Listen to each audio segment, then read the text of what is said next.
Hello, welcome to tonight's reading sprints for Escape the Readathon. Of course, if you are not participating in Escape the Readathon, you are still welcome to participate. I feel all over the place right now, but let me know what you're going to be reading or doing during the sprint. Um, if you don't know, I'm a game master, so welcome to the Game Master Sprints. Hello, Tamara. Good evening, Team Thrill Seekers here. Hello, Marie. Tonight, I am going to be reading, I think it's down here, The Other Black Girl, this book. I never really thought I would actually read this book, but I own it physically, obviously. And probably a lot of you don't watch my channel or are just here because of Escape the Readathon. And every single month, I pull from a TBR jar one book from my physical TBR. And if I don't read all the 12 picks that I picked throughout the year by the end of the year, then I have to unhaul them. And I was literally like, I've only done January, so I have not done any since then. So I decided to do a reading vlog where the TBR jar picks my reads, but basically it's from the um, jar picks I do every month, and I'm almost done with that reading vlog. I only have this book left. I just finished the third book for that vlog today, and this is the fourth book. So far I'm like, I don't know exactly what page I'm on because I was listening to the audiobook, because also a lot of you are probably new, as I said, to my channel.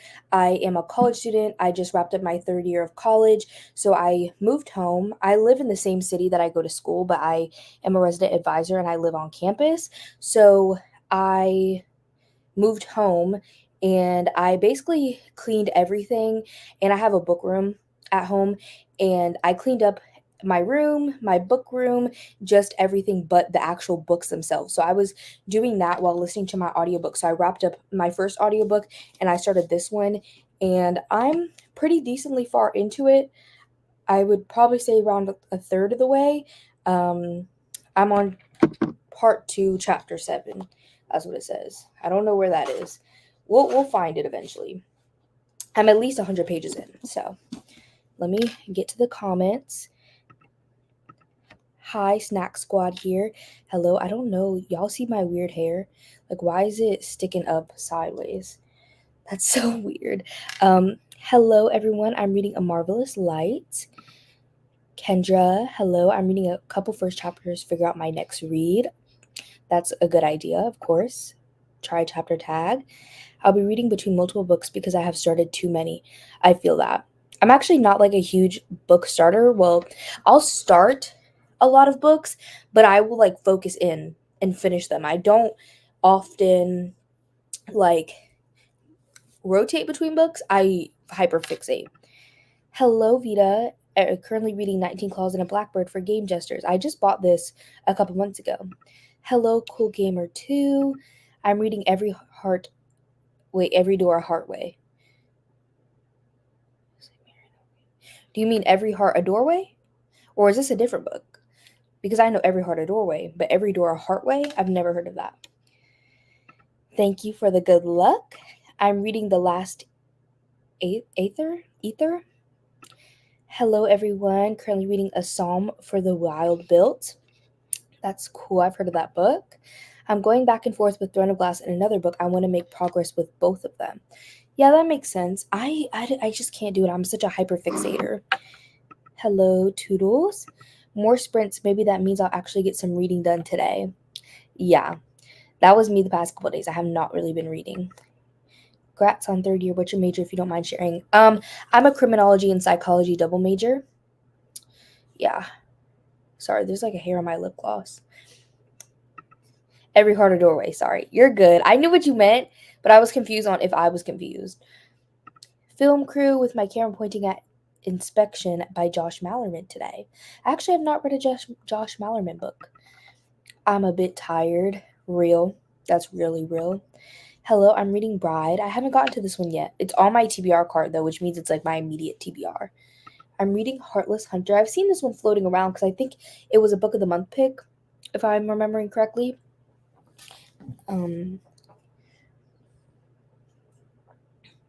I barely drank any water today because I forgot to bring it. My mom and I, we went to some little free libraries in the neighborhood for like 3 hours today, and I filmed a video of it for my channel, and I literally forgot to bring water. So, and then I've been working on my organizing my shelves, so I've not been focused on drinking my water. 79% into dragon fruit. I've never heard of that book. Hello, Quinn. Welcome, welcome. I normally do ambiance rooms on my sprints because I also have a Patreon, so I do sprints every single month over there. I don't really do sprints with this many people anymore, so it's like a little scary. But back in like 2020, when I first started my channel in the middle of COVID, I did so many just like public sprints, and there was a lot of people there sometimes, but I'm like, there's 60 people here. That's kind of crazy. But I normally do ambiance rooms for my sprint. So let me know if y'all like the ambiance. And if you want me to put one up, I did find a kind of like circus ambiance kind of vibe. So we could do that.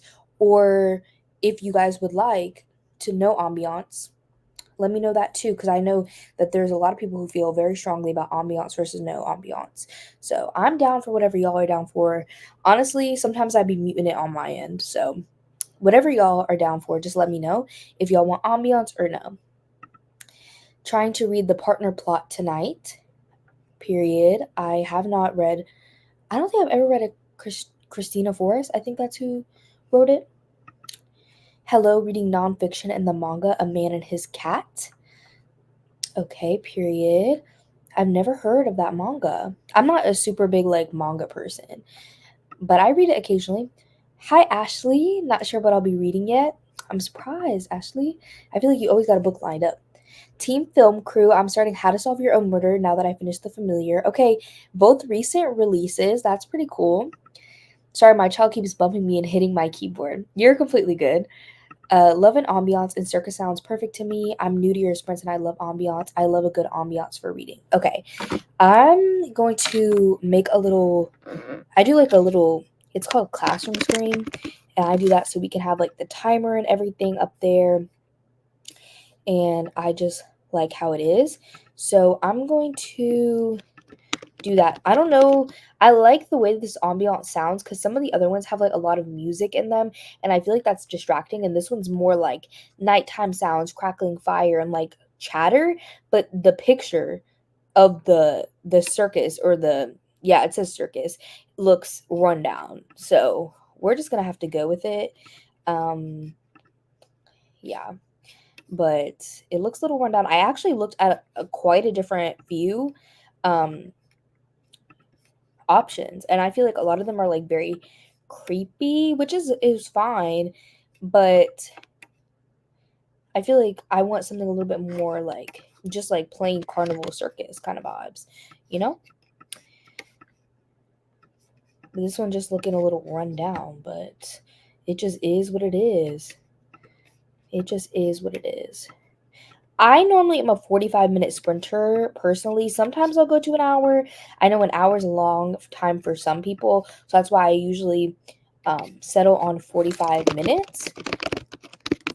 Sorry if y'all hear my typing as well. Every time I'm on like reading sprints with my friends, they're always like the typing ASMR. So sorry if y'all can hear that. I don't even remember what I was. The length of the sprint. I promise you, y'all, I did take my ADHD medication today, but you know, sometimes the ADHD still just be thriving. So if I'm a little all over the place, I apologize. I haven't taken it in a minute, so it should have been really effective. I'm just setting this up. I will get back to the comments in just a second. Okay, I like to put like what I'm currently reading up there too. Like I do a whole little setup, and I wish it would save. Like the website that I use called Classroom Screen, you can make an account supposedly to save it, and mine never saves. So that sucks for me, but you know, it is what it is. I'm new to your channel, so do what works for you. It's nice to experience new things. Thank you for saying that. Welcome to everybody who's new to my channel. High Reading Island of the Sequin Love Nun by Christopher Moore. I've never heard of that book. Quinn, you're so sweet. Maybe I should introduce myself. I didn't even do that. I kind of forgot about that because a lot of y'all probably have never seen my face before. But my name is Deja. If y'all didn't know how to pronounce it, it's Deja, like deja vu. And this is my channel, Deja's Book World. I read primarily romance, thriller, and horror. Those are my top three genres. Horror was my top genre last year. Romance is my top genre this year. Um, those are mostly what I read. What are some of my favorite books? Not me forgetting every single book ever. Um, I have a video on my channel of my favorite books from last year, so maybe we can consult that. Not me consulting my own video. We are gonna sprint soon, I promise. I like to just get a little intro, kind of like ease us into it a little bit because I feel like when you jump into the sprints too quickly, it's kind of jarring for me personally. So we are gonna sprint in. I'm trying to look at the time on my computer and it's not showing up. We're gonna sprint at 2 minutes at the 15-minute mark. But while we're doing waiting for those 2 minutes, I will just yap. Yes, I have been on the Literally Dead book club twice. I can't remember the first book because it was a couple years ago, but recently, last year, I was on for the Literally Dead book club and the book troop for the book A Twisted Love Story by Samantha Downing. Um, yes, I was a guest. I can't remember the first book though. That was a big deal for me too, so I was like shook. But yeah, so that's me. As I said, I'm a college student. I'm in college. I'm a criminology and psychology double major. I love to read. I love The Sims. I love R&B and rap music. I like squishmallows. I love horror movies. That's kind of me. I'm trying to learn how to crochet. I love diamond paintings. That's really me. Hello, Flora. I'm new here. I'm so glad to get to know incredible creators during this readathon. Yes, I love readathons for that purpose. Like, I feel like so many creators are like so involved in the community, and it's just so fun. I really, really miss it. I don't think it was the writing retreat. Maybe you might be right. Not me, literally not knowing. Anyways, I know because at least I either watched it or was in the live show, but I can't remember which. Yes. Okay. I don't know why the time is not like the top bar of my Mac is like not popping up.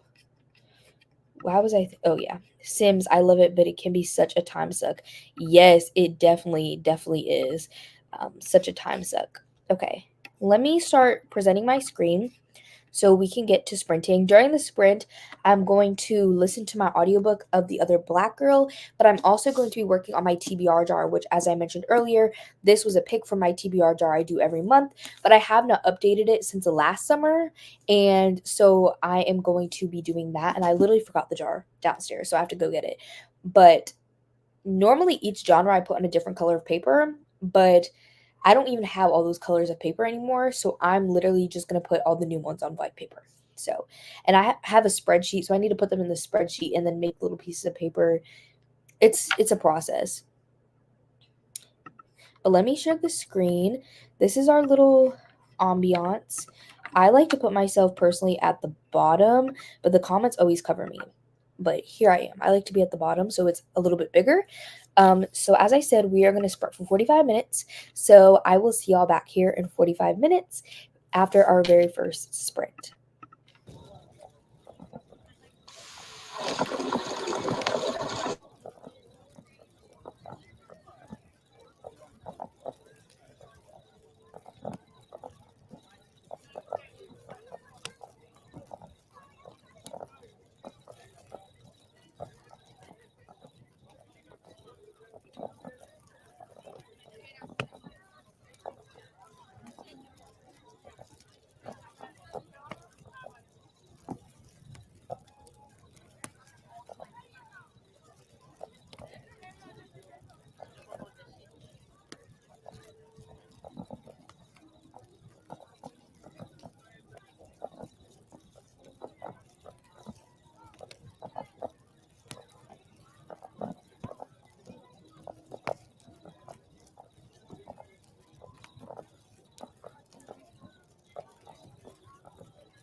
Okay, I hate that. There we go.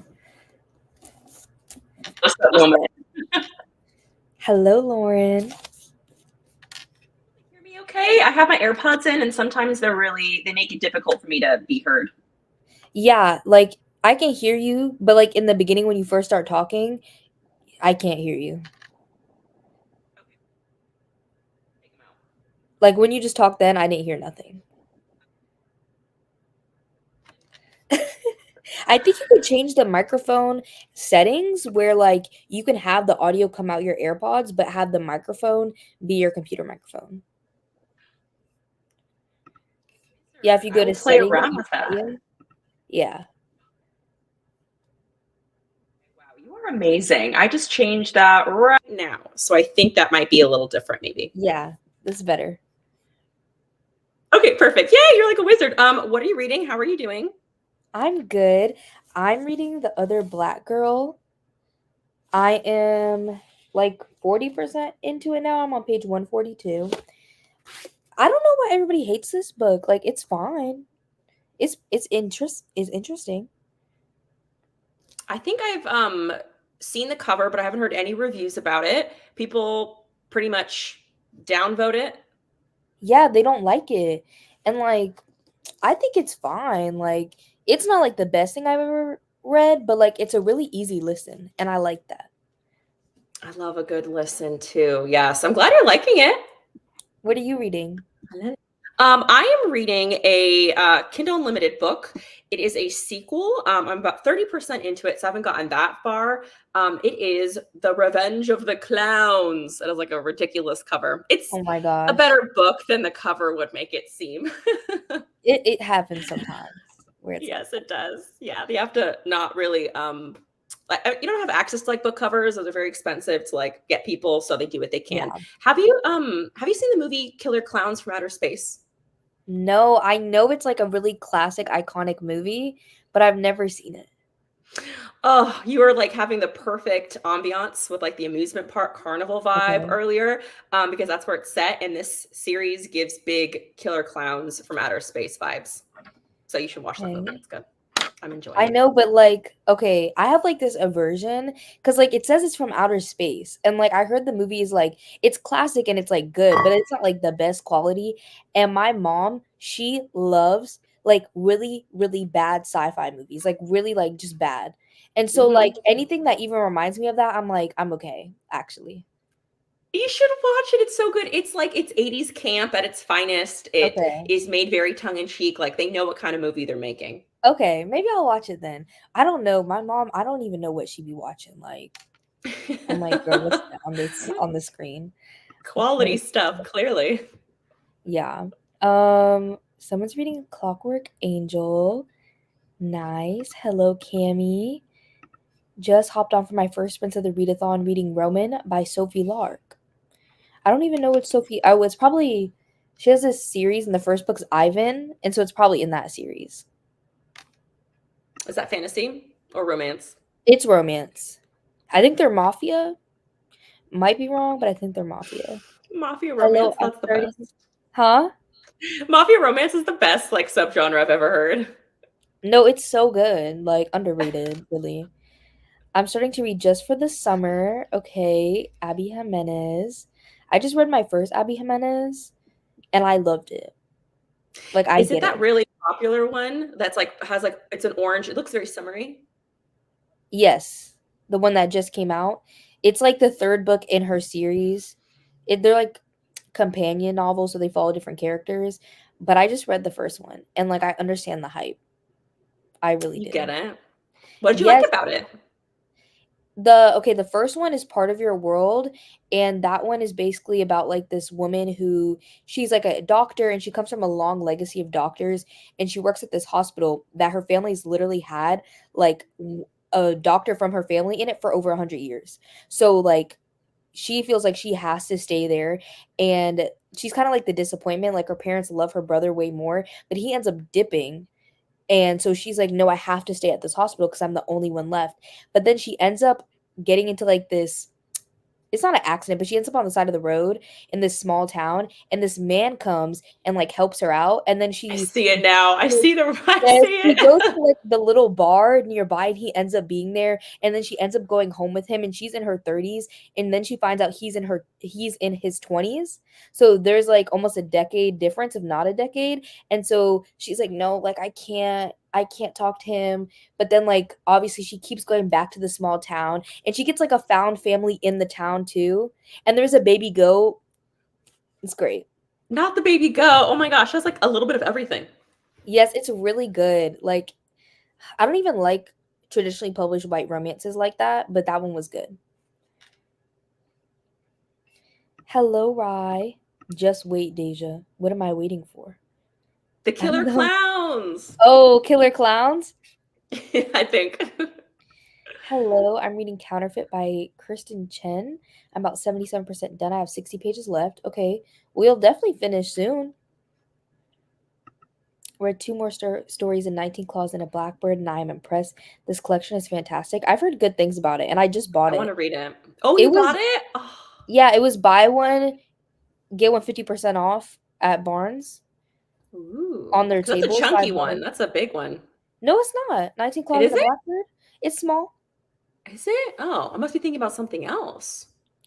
This one is by the author who wrote Tenders the Flesh.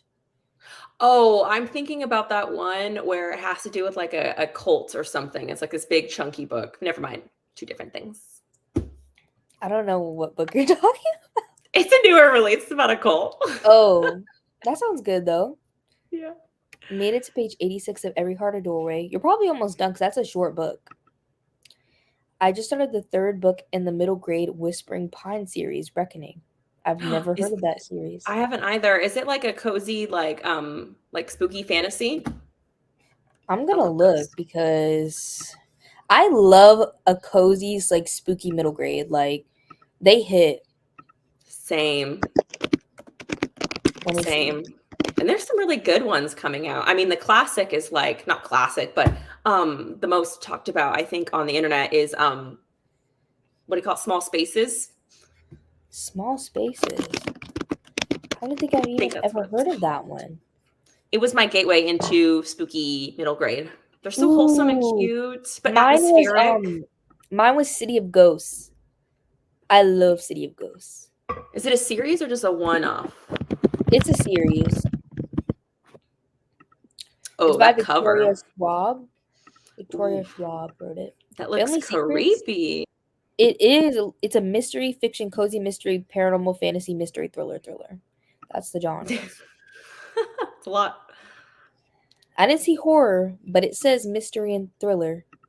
So That's their code name for middle grade. They don't actually have middle grade horror. They'll just call it like fantasy, juvenile fiction. You kind of have to read in between the lines. Like they don't okay, but actually categorize for that. on small spaces on Goodreads, it has horror. Oh, really? Well, Like I'm the thinking more second. like for my library. Oh, yeah. But on Goodreads, I feel like they'd be accurate. Good. Oh, someone says it has major Stranger Things vibes. I can get behind that. Me too. I love Stranger Things.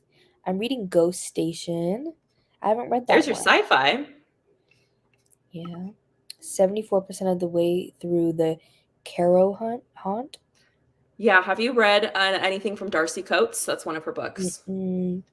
I haven't because I want to, but I feel like she doesn't write the type of horror that I like. What do you mean? Like, what do you like? Like, I feel like what I've heard, I don't know, because I feel like when authors have that big of a backlist, I feel like they write a lot of different things. So, like, it's like Stephen King and everybody just puts him in horror and then they're like, okay. But, like, I don't really like paranormal stuff. Like, and I feel like a lot of her books are paranormal. Oh, yeah.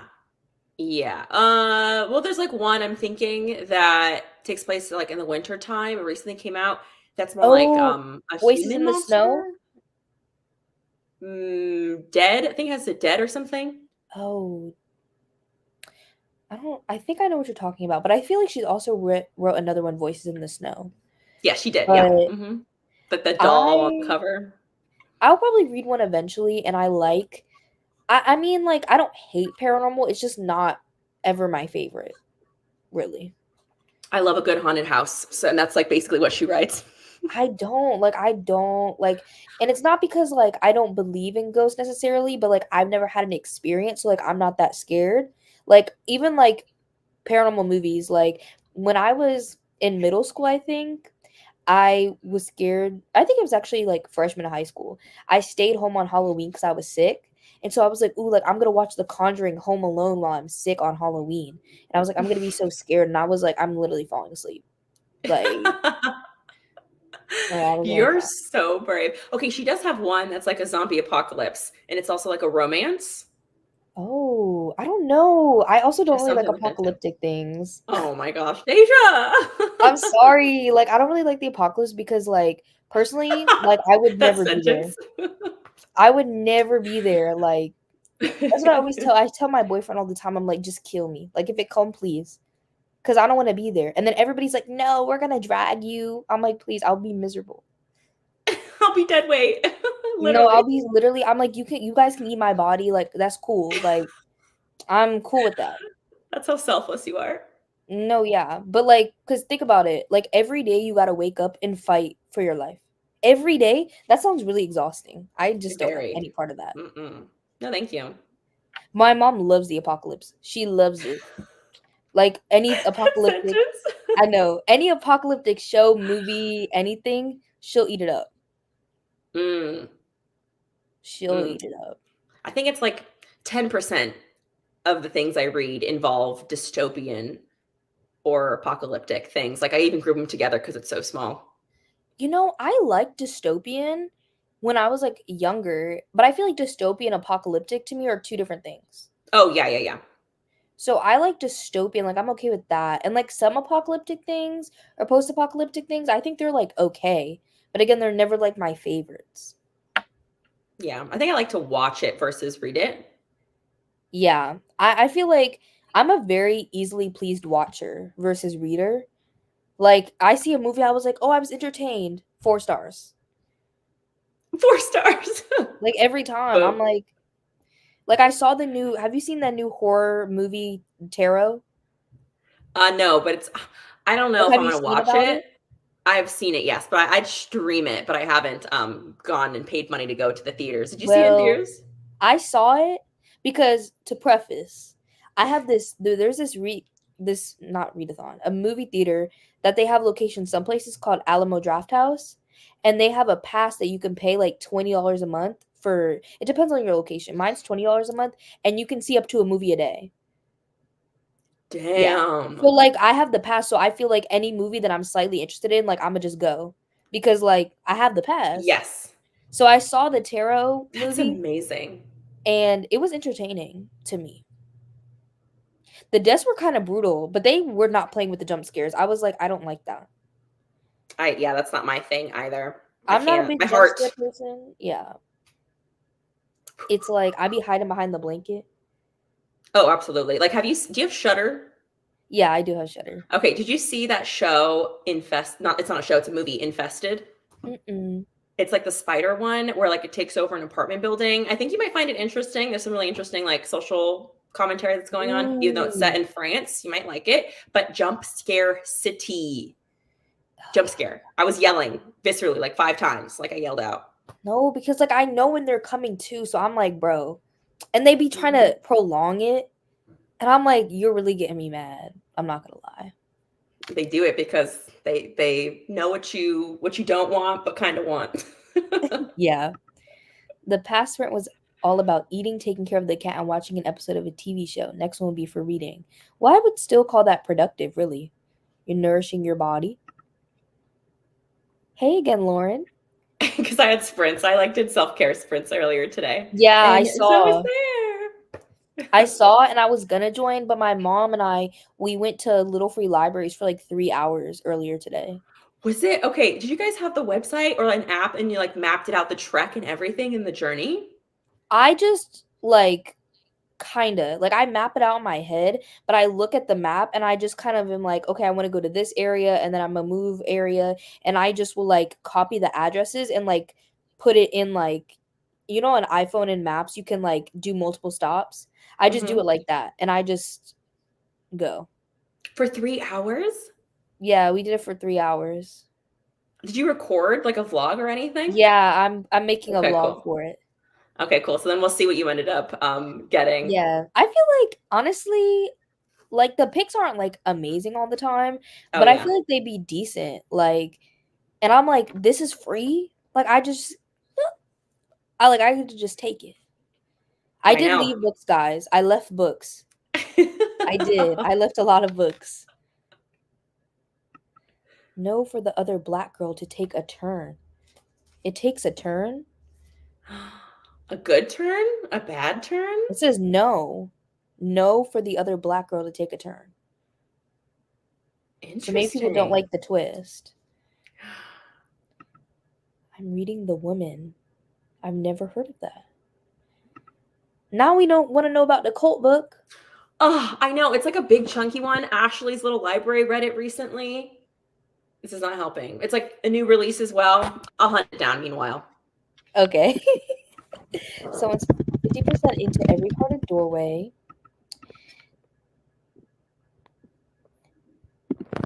Oh, I think I was looking at a different Whispering Pine series. I was looking at one by Sean McGuire. Who did he say it's by? Wait, I gotta get back to the tab. There's too many. Heidi Lang. I'm gonna just look up Heidi Lang. Okay, Heidi. this is the book. Our Share of Night by Mariana Enriquez. Oh, That's what I was conflating in my head, those two books. I thought you meant recent release. You meant this year. That definitely came out last year.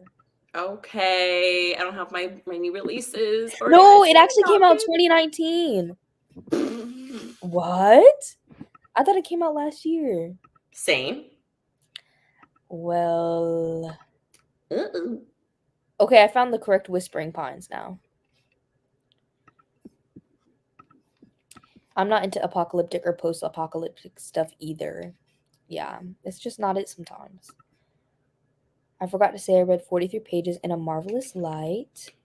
I have an Alamo near us too. I love Alamo. Like, I should be a spokesperson. Like, I need a sponsorship.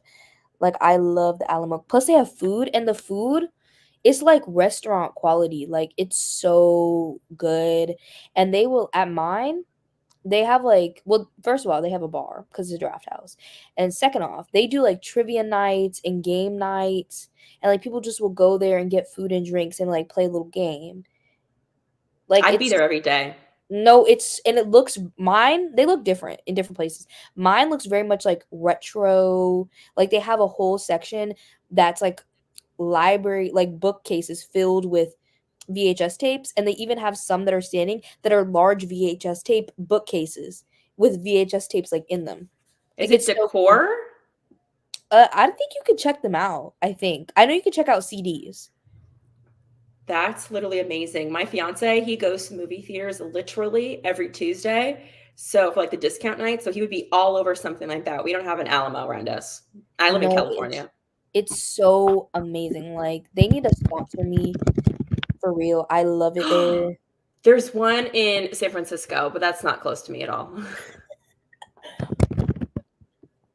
But like the $20 pass is like really a good deal because at night, if you're going, the tickets are like $15, $16 after like the online fees if you're buying it online.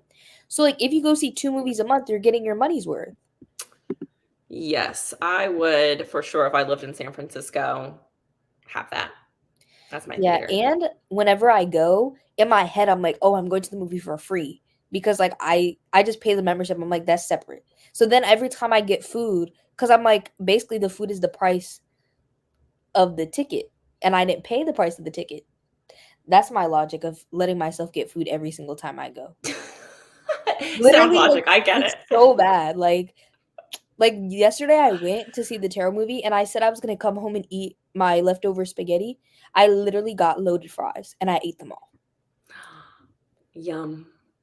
Like, I just need to be serious because why do they take all my money? And drinks there are bottomless, but who's drinking a bottomless drink in the movie theater? You No, I gotta can't pee. even. So the thing is, because it's bottomless, it's like $6. It's $6 for a soda. They know how to use That's psychology what I'm against saying. Because you. I'm like, who's drinking that much? Like, I'm gonna have to pee. Yep, that's my biggest issue. Like literally I have to cut myself off like a good hour before I go into the movies. No Yeah. joke. There are some post-apocalyptic shows I thought were doing something different with the genre that I've liked. For example, does anyone remember the show Falling Skies? I've never heard of that. I think I've heard of it, but I have not seen it. But I know it was pretty popular. I like The Cabin at the End of the World, the movie. The book was okay. I like the movie a lot though. What I it's Knock at the Cabin? Knock at the Cabin. That's the I always movie. get them so confused, like versus book versus movie. I think I read it too close to Yeah. watching it, and all I was feeling was like, "Ugh, this is like literally the same thing that's in the book that I'm seeing on the screen." So that really sucked the fun out of it. So I think that Oh was yeah. one way to ruin it. I read them years apart. But also, have you seen that A Quiet Place is coming out with a new movie? Yes, I'm excited for that. That looks good. that apocalyptic, post-apocalyptic, right? Well, I guess the Yeah. prequel is going to be apocalyptic, but words, same thing. Yes. And it has the actress from Us. So that'll Yes, be I haven't fun. seen A Quiet Place. I think it's too like emotional for me, like too suspenseful. Oh no, I liked A Quiet Place. I thought it was good. I don't know if I have the heart I for thought it. it was good. Yeah, it is kind of emotional, but I like it. And I just assume like a movie like that about a family, everybody's going to survive at the end, so why watch? Well, I think you should watch it. I just might. I think you should watch it. That's what I do with Little Free Libraries too. Yes, it's so fun. My mom was like, I love doing this. Like, we have to do this again. I was like, you didn't even want to come. Change your tune real quick. Yeah, she did. The Woman is by Kristen Hanna. Okay, okay. I know what you're talking about. It's like a newer book, I think. It's red. Ooh. Yeah. Oh, it was translated into English in 2023. Okay, we weren't off. We weren't that off. Yes, I really want to read this book, but it's so long. Yeah, that's what I was saying. Like it's lengthy. I'm like, is it really worth it for real? But it has a 4.3 on Goodreads. That's pretty good, right? As far as Goodreads goes? Yeah, that's amazing. Like even Australia only has a 4.15. And this has a That's so funny. 4.3. Remember Lexi's video? We both recommended Monstrilio. Yes. Oh, So good. it's so good. I just bought a physical copy yesterday. That's the move. Highly recommend The Alamo. Apocalyptic books hit too close to home. I read to escape my reality, not to read about a possible near future. Yeah, that's fair. I don't know. I just don't want to be there, so I don't think I want to read about it. I think watching it, I'm more okay with watching it because I love that movie Train to Busan. That's such a good movie. You like zombie movies? Huh? Do you like zombie movies? No, but I love Train to Busan. Train to See, I Busan can't. is so I good. can't. That's too stressful. No, but the worst thing is like I liked that movie before. I watched it with my family years ago, and then I go to watch it with my roommates, and they're just clowning it the whole time. I'm like, this is a good movie. But is Like, there like bad acting? no, they're just making fun of the little girl at the end because she's like the little girl at the end of the movie. She just be singing this song in this tunnel. And so but she's like crying. She's Oh, crying and singing the song in a tunnel. That doesn't spoil the movie at all. But she's crying and singing the song in the tunnel. And then my roommate was like mocking her singing the song, sobbing. that's how we cope with the horrors of things. Yeah, Gotta no, laugh it off. literally watching movies with them is terrible because they just be clowning everything. Like, we can't take nothing serious. Nothing serious at all. Like, you see that movie Bones and All? No, I will not. I can't. Okay, there's certain things I can't watch on screen out of like personal preference because it just Uh isn't huh. interesting to me. But then there's certain things I physically cannot actually watch, or else I will puke. One time, how I learned I can't watch something like Bones and All is I watched, well, I didn't even actually fully watch the first episode of the Santa Clarita Diet with Drew Barrymore on Oh, Netflix. I loved that show. I could not make it through the first episode. I couldn't make it in like 20 minutes when she got into her like situation, before my stomach really started to hurt. And I know I just can't watch Bones and All. Mm-mm. No, I love the Santa Clarita Diet, but Bones and All, that movie had us shook. And we were not sober either. So we were there not sober watching this movie, and we were like, there's no way. Like, it's a cannibalism movie for people who don't know. And if you can hear the title, I Bones can't. and All, they be Yeah. eating them bones and all.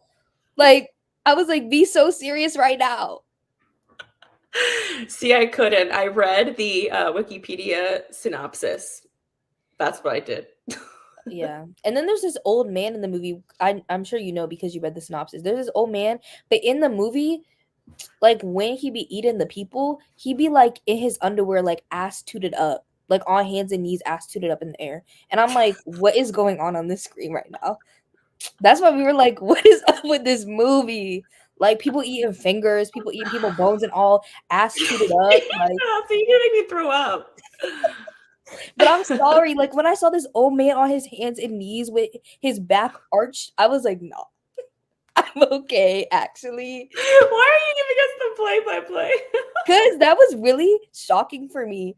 I was like, what did you just put on the TV? Because I didn't choose it. So I was like, what is this? And then we have to deal with Timothy Shimothy as well. Like, Okay, I was so like, this has nothing to do with anything we're talking about, but I spent a whole ass like 10 minutes, probably more like 20, figuring out how we got from Zendaya to one of the Kardashians in terms of his love life. I was so confused. One day I wake up and he's no longer dating. Wait, oh my God, did I get people confused? I got, I think I got actors confused in my I head. think you did, actually. They're all the same. Wait, who's the guy who's Spider-Man? Tom Holland. Tom Holland's dating Zendaya. Yeah. Who is Timothy Chalamet dating before Timothy this Shimothy. Kardashian? Let me show you a picture of him. I know No, you I know know who he him. is. I know who you're talking about. He's I Willy know you Wonka. know because he played in Dune with Yeah. Zendaya. So that's probably why you got confused. Okay. That's why it wasn't connecting. I spent a good like 20 minutes trying to figure out why him and this is so embarrassing. Why, and I'm saying this correctly now, Timothy Chalamet and Zendaya, why they broke up and how Timothy started dating Kylie. And now you break the news to me that I was thinking of the wrong white guy. They all look the same, really. Well, they're short and they kind of have like slender faces. Timothy is not short. Well, It's all an illusion. I'm okay. 5'8", so everybody's short to me. Timothy to me, but they're two different body types to me. Like Tom Holland is very short and he's like kind of stocky, you know? And Timothy, he's very lanky. He's very like I feel like if I just sit on him, like bones gonna start cracking. Like I'm so serious. Like I really feel like his bones, He's way I flight. would, like I feel like the air gonna blow too hard and he gonna blow over. Well, okay, the whole reason why I brought this up is because that movie stars Timothy Chalamet. Yeah. But the whole reason why I was doing that whole like Google search, which was not necessary at all, because there was like rumors around that they were expecting children, which I don't even know if that's true or not. I know Ooh, Kylie and Chalamet, but Timothy I don't. Shimothy? I can't imagine Timothy Shimothy having a child. You know who's having a kid? Justin Bieber. Oh yeah, I saw that yesterday. I don't like that. I'm really not happy about it. Like, he Your was just like my thoughts? childhood, so like him having a kid is just weird.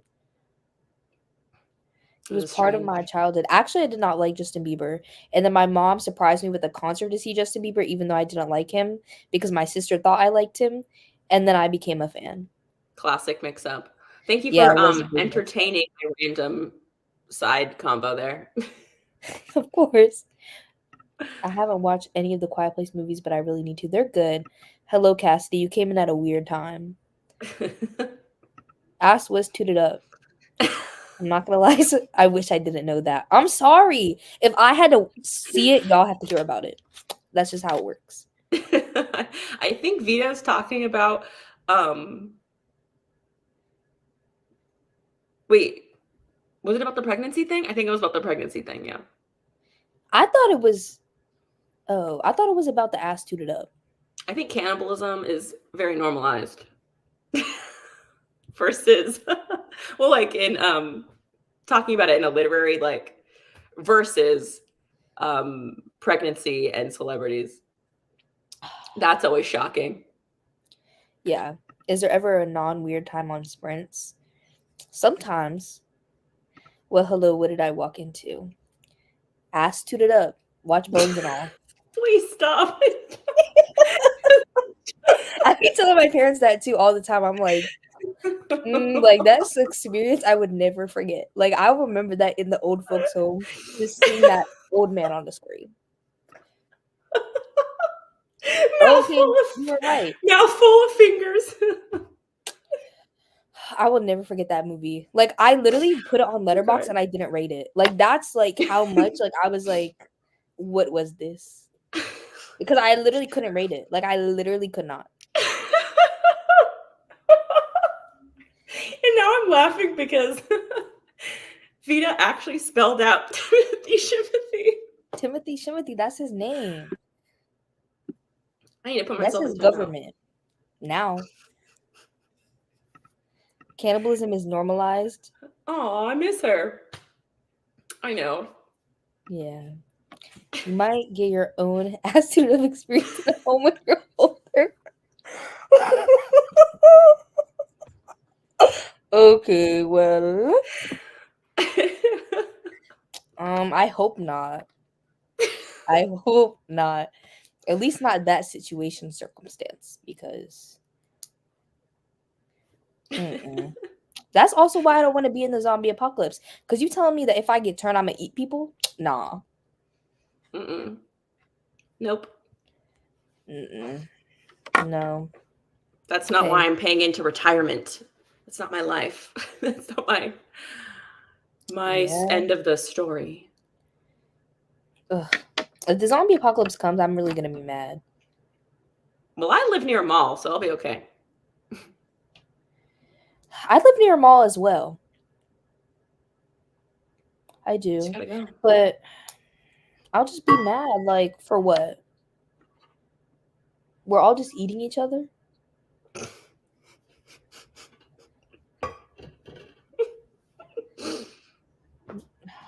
No. I really think about the apocalypse like on a daily basis. Yeah, you shouldn't be reading any of those. No, I don't. That's why I don't need to read it, because I be thinking about it. Because I'm like, the world is gonna end. And like I know that I gotta go. Like I'm not staying. So like you just telling me it's over? Like game over? Like that'll make me so mad. It better happen after I die. Existential crises, man. I know, I think about that too. I'm like, you guys have fun. But it's not gonna be me. Okay, after that really riveting conversation, I think that we can sprint in 1 minute at the 35-minute mark. I'm working on my ambiance. You like my ambiance? Of course, it's thematic. I love a good theme. I know, but I literally was searching so many carnival and circus ambiances and none of them were hitting. So this one I like it, but like why does the circus look so run down? Like if you look at it, like why does it look like that? It's because we're game masters and we have flipped the destroyed switch. The carnival? Okay. Well, we made it like we can't keep it up, like, because we need to have some creepy factor, obviously. It's been around for a long time, so it's not our first rodeo capturing people and making them read for their lives. So naturally, things are going to be in disrepair. Yeah, that's fair. It's just like weird to me too, because the ambiance doesn't have no creepy music or nothing. Like there's no creepy sounds, but it just looked creepy. So I'm like, yeah. Well, sometimes though, things that are like uncanny can be really creepy, where like you have something that's just a little bit off and that makes it a little bit unnerving. Yeah. Okay, well, it's time to sprint. So we are going to read for 45 minutes and we will see y'all back here in 45 minutes. Happy reading!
Hello, hello. Welcome back from the sprint.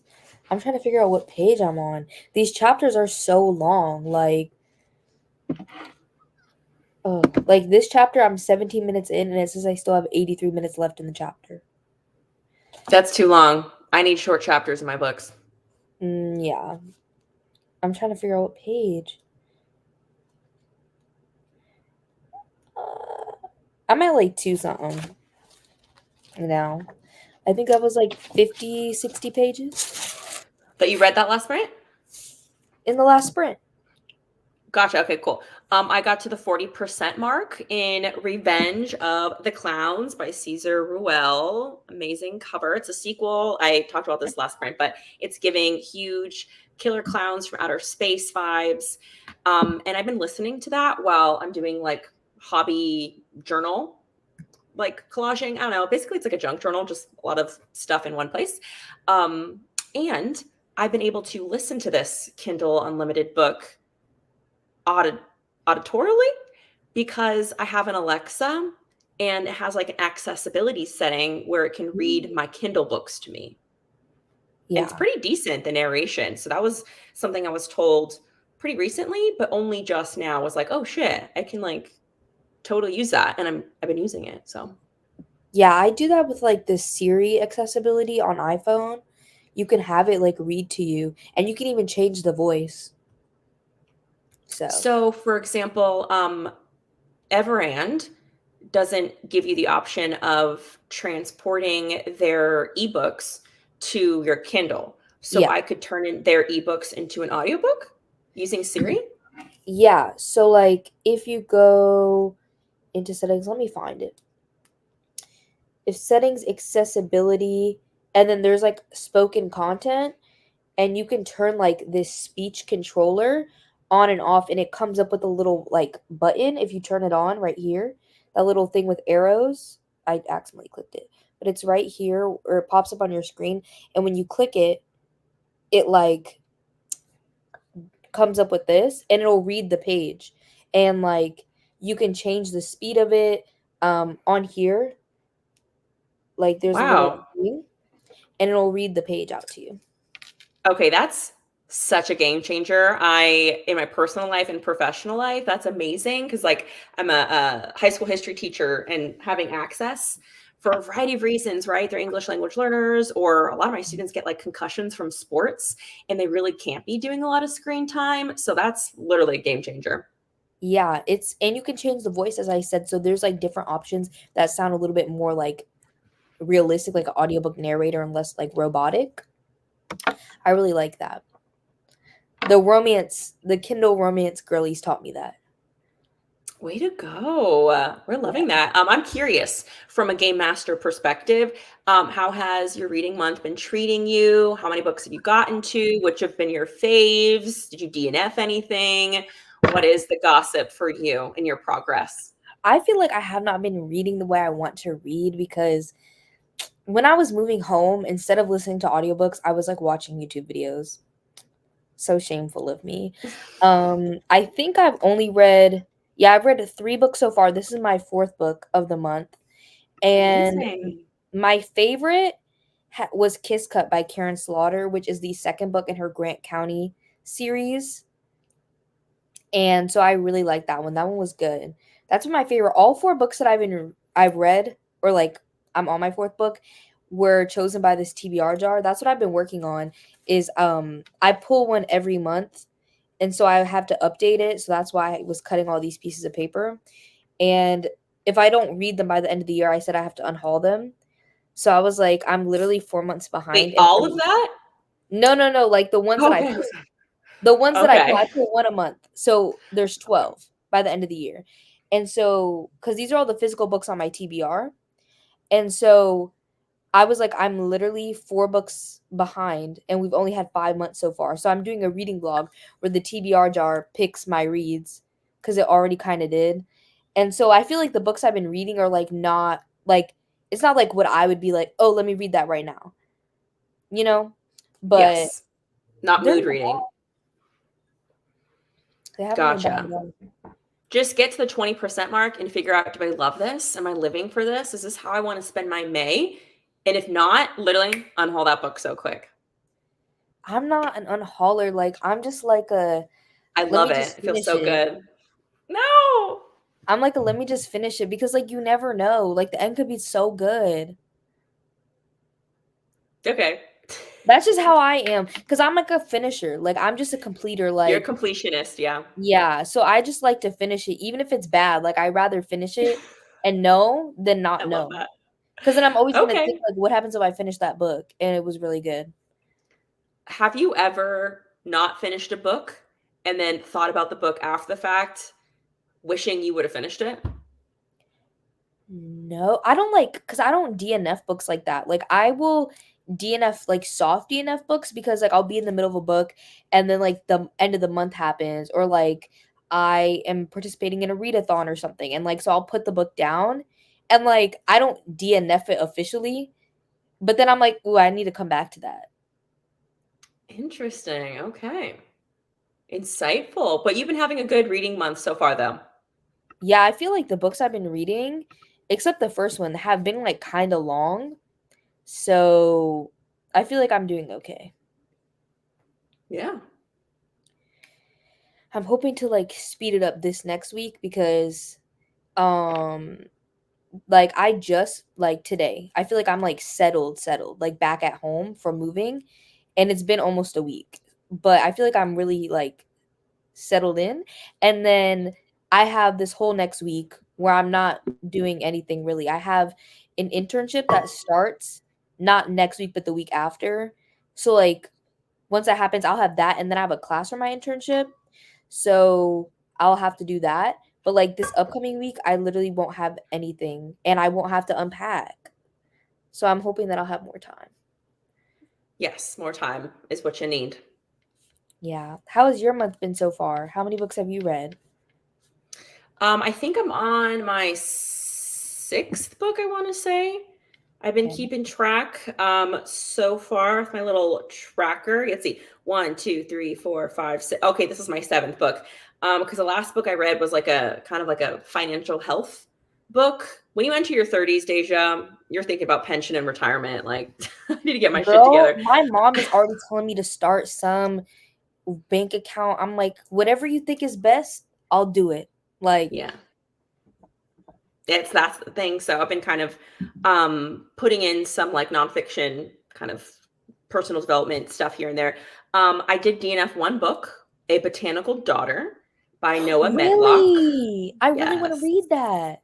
You should read it, but I don't know about this month. It's a chunker and it's very, very Okay. slow. Yeah, I'm Very slow. very Very slow. slow. Yeah, at 164 pages, I had to throw in the towel. It's like 370, Mm, but it felt longer. It took forever to do things, and I'm just not in the mood for the meandering. And there's some really mm, interesting stuff in regards to like the Frankenstein retelling aspects of this, but it yeah, just took forever to get there. And so I just was like, another time. It was a library book, so no harm, no foul. yeah. I'm also hoping because my next reading vlog that I'm gonna start is reading my most anticipated releases of the year. So I'm like, I feel like I'm gonna read those books quick. Because Yep. like compared to these ones, which are books sitting on my TBR versus like my most anticipated of the year. But a lot of them aren't even out yet, and I have them as arcs. So there's no audiobook. So I have to read them with my eyes. You have to take, yeah, that time. Yeah, my next reading vlog is going to be, I think it's going to be, don't quote me on this, but I think it's going to be reading until I get a 5 star. But I'm Okay. choosing books from here that are like, Oh. I've been watching people's videos that are hosts for Escape the Readathon who like lean more towards horror. They're recent favorites. So yours is in here. It's not a recent favorite that yours is in here for that I could pull out, but it's like more like an all-time favorite for you that I've also wanted to explore a little bit more. I won't say what because I may or may not pull yours. And there's Mm. some wild cards in there too. There's like one thriller and one one romance book that's a really funny subgenre. I know, but you'll see what I mean if I pull it. So that's gonna be mine, and they're all except one of them. They're all audiobooks. So I'm like, Okay. let's I feel like read. I feel like you don't really read thrillers that much. No, I'm not a big thriller gal. But I feel like most people who read horror read a lot of thrillers too. But you're like one of the only people I know who don't really read thrillers. That's true. Yeah, but let's see. Spicy Cats, Kitty, they Yeah. really hate, like actively hate thrillers, and they read a lot of horror fantasy and like romance stuff. So I think she's also an outlier as well, but yeah, I don't really do thrillers. I think the one thriller I really liked was not No Exit, but it's the other one, The Last Word. The Last Word was good, yeah. That was the last one. That was a thriller that I read and Have liked. you read any Karen Slaughter? No, none of their stuff really like intrigues me. I feel like you would like Karen Slaughter, like because Karen Slaughter, I feel like for thrillers, her thrillers are like so dark, like they border horror. Okay, maybe I should give her a shot then. But I wouldn't recommend her like Grant County series. I would recommend like Pretty Girls is my favorite. But Pretty Girls or The Good Daughter, like one of her standalones, because most of her series are like okay, at least Grant County is part detective perspective, part like medical examiner perspective. But I feel like a lot of people don't like detective perspectives. So that's why I wouldn't recommend it. Mm. I love them, but a lot of other people don't like them. Yeah, I think there has to be like really something specific about a thriller for me to want to pick it up, like some type of atmospheric thing, because that's really why I read is something that's like very atmospheric, very different than my normal life. And thrillers feel just like romances to me, unless they're like Mhm. paranormal or supernatural, or have a fantastical element to it. It's just like that's my daily life, my daily world. I want something very different, but not like high fantasy or anything like that. I want it somehow like grounded in what I know. Look, see, Pretty Girls love in the comments. I love no Pretty Girls is like so dark. Like I can't even like tell you like if I gave you a synopsis, it wouldn't really describe the book because it's like all a spoiler. But it's very heavy on sister relationships and it's just very, very dark. Like when I read it, I was shooken and shaken. When did you read it? Ooh, I read this a couple years ago. Um, let me see. But it's still one of the darkest books I've ever read just because of like the content I feel like has been done before, but not to the level of description and like going into the darkness as other books. Hmm. I Pretty Girls to me is like the best thriller to ever be written. Damn. I read it in 2021. See, it's so dark. Like it is like there's just like this one scene. If y'all read it, if y'all know about the Polaroids, the Polaroids weigh in my head every day. I think about those Polaroids. That's heavy. Yeah, I just think about these Polaroids and the Polaroid of them in the barn. Yeah, if y'all read it, y'all know because the barn was crazy. I feel like there's so many comments. Oh, I just have to run faster than my neighbors to escape killers or zombies. Yeah, everybody for Maybe. themselves. But what happens if they the fast ones? Like, no. Oh yeah, no, I'm not athletic. I don't have an athletic bone in my body. Yeah, me either. I'm not making it very long during the apocalypse. I'm okay with it. Just let me go. That's what I'm saying. Just like take me out so I don't have to be killed by a zombie. Like at least I'm like, okay, like I'm preparing myself. And then y'all can eat my body, have a little nutrients instead of me just going to waste and turn into a zombie and eating other people. Mm-mm. Can't be part of the problem. A zombie boot camp weekend? That's the only way you're getting me to work out is if you somehow bring horror and Halloween into the equation. Sign me up. Yeah, I like cardio now. I think it's fun. I have to do some fun, like I have to like gamify it basically. Yeah. When the apocalypse hits, I'm gonna go all out. Start wearing all leather, get a sword, Naruto, run through the streets. Yeah, I feel like that's how some of the people that I know are like, but not I. Hello, Vanessa. For another 43 pages. Amazing. I made it 70% into Every Heart a Doorway. I'm loving it. Kind of reminds me of Emily Wilde. Yeah, Every Heart a Doorway is really good. And nobody talks about that it has a mystery in it. And I love the mystery. I use Alexa to read to me too. But what speed does she go up to? Oh, I actually haven't figured out. how to change it. It's going pretty slow, probably like 1 time speed, but because I read my audiobooks on like 2 times speed. But here's my theory here, Deja, because I see your face. It's gonna be the book I'm reading, I'll actually read it more faster than if I don't read it. You know what I mean? Like if I do my 1 time speed with Alexa, It's uh, faster. it's faster than if I read this fully physically, just on here. That's That's my how I my feel like logic. I don't read that slow now because have you seen the Kindle setup where people have the arms and the Bluetooth clicker? Why? No, what?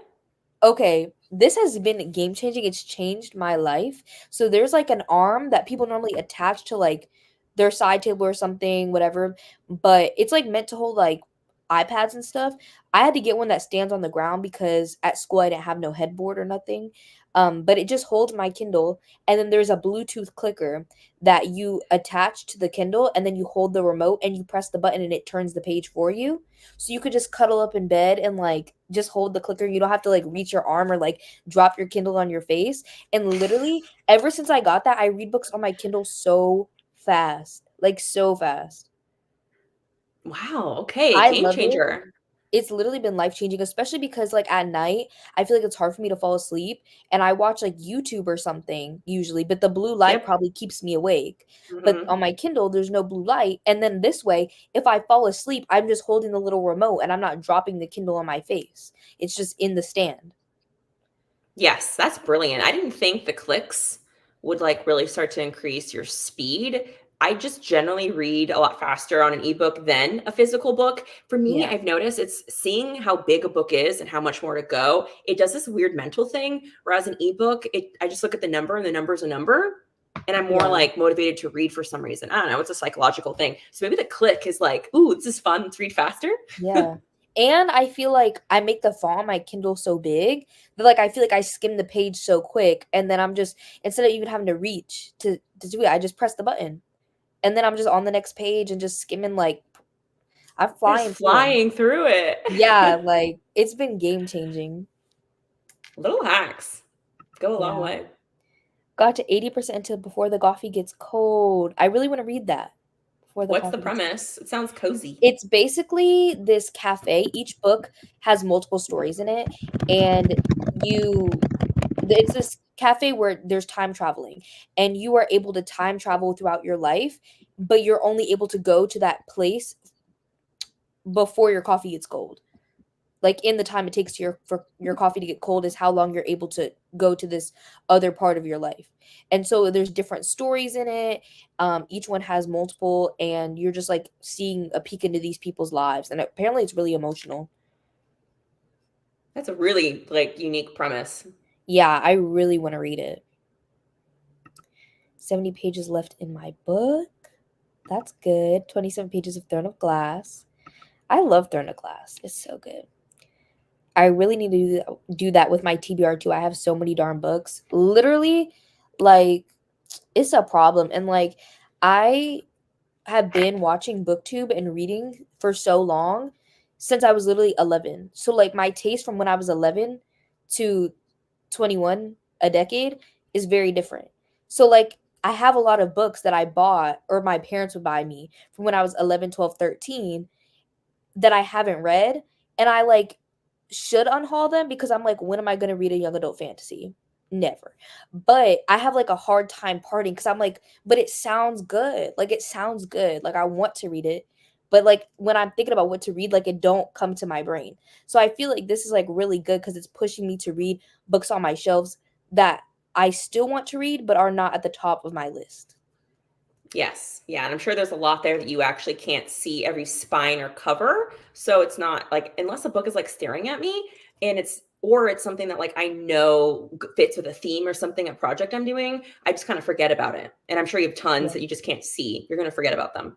Yeah, actually, I feel like you can see mine pretty well, but usually I'm at school for Oh, the yeah. majority of the year, so I don't have all my books with me. So then I forget even more. The only way that I remember is I have this app called Book Buddy, and that's where I log all my physical books. It's like because you can scan in the barcodes on Book Buddy. You do have to pay a fee like past like 10 books or something, but it's like a one-time cheap fee and you get to scan the barcodes in. So I just scan all the books that I haul and they're just in there. And then I just have all the books that I physically own. I feel like it's easier to keep track of than like Goodreads, where you have to like make a shelf and then like go add every single book. Like that takes too long.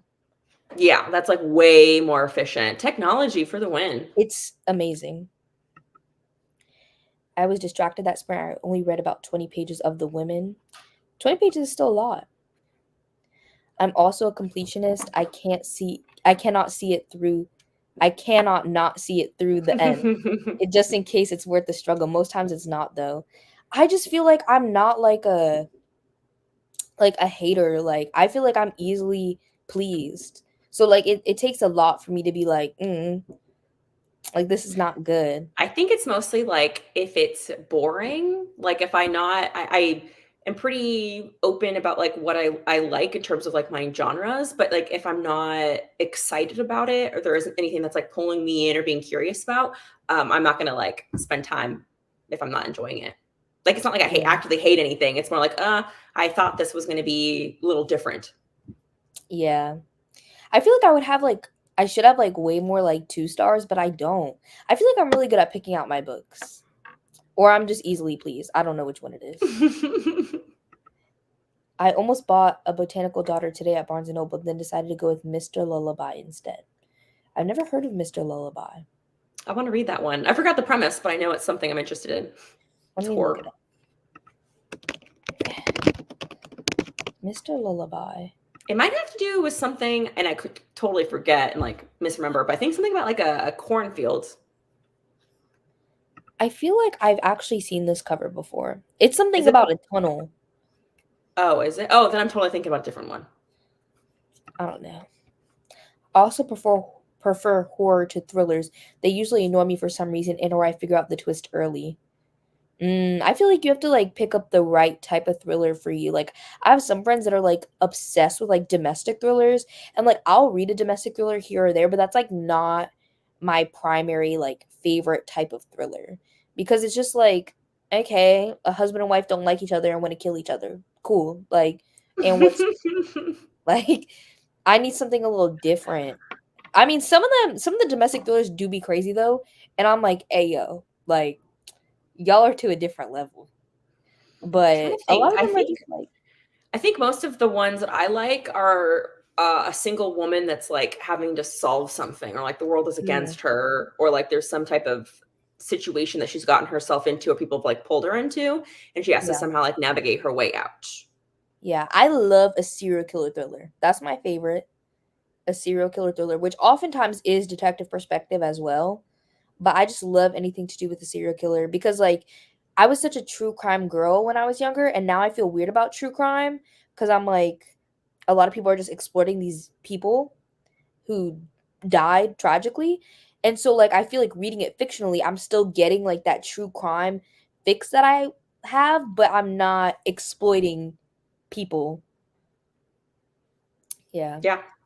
Hmm. And I feel like horror, I don't know if you know my friend Haley, she like had a big thing in the extreme horror community last year in August. Hmm. And like ever since then, I feel like I can't read horror the same. And it's really been ruining it for me and I'm so sad. I've only No, read like 6 in horror books this year. general, Yeah, I've only read 6. no.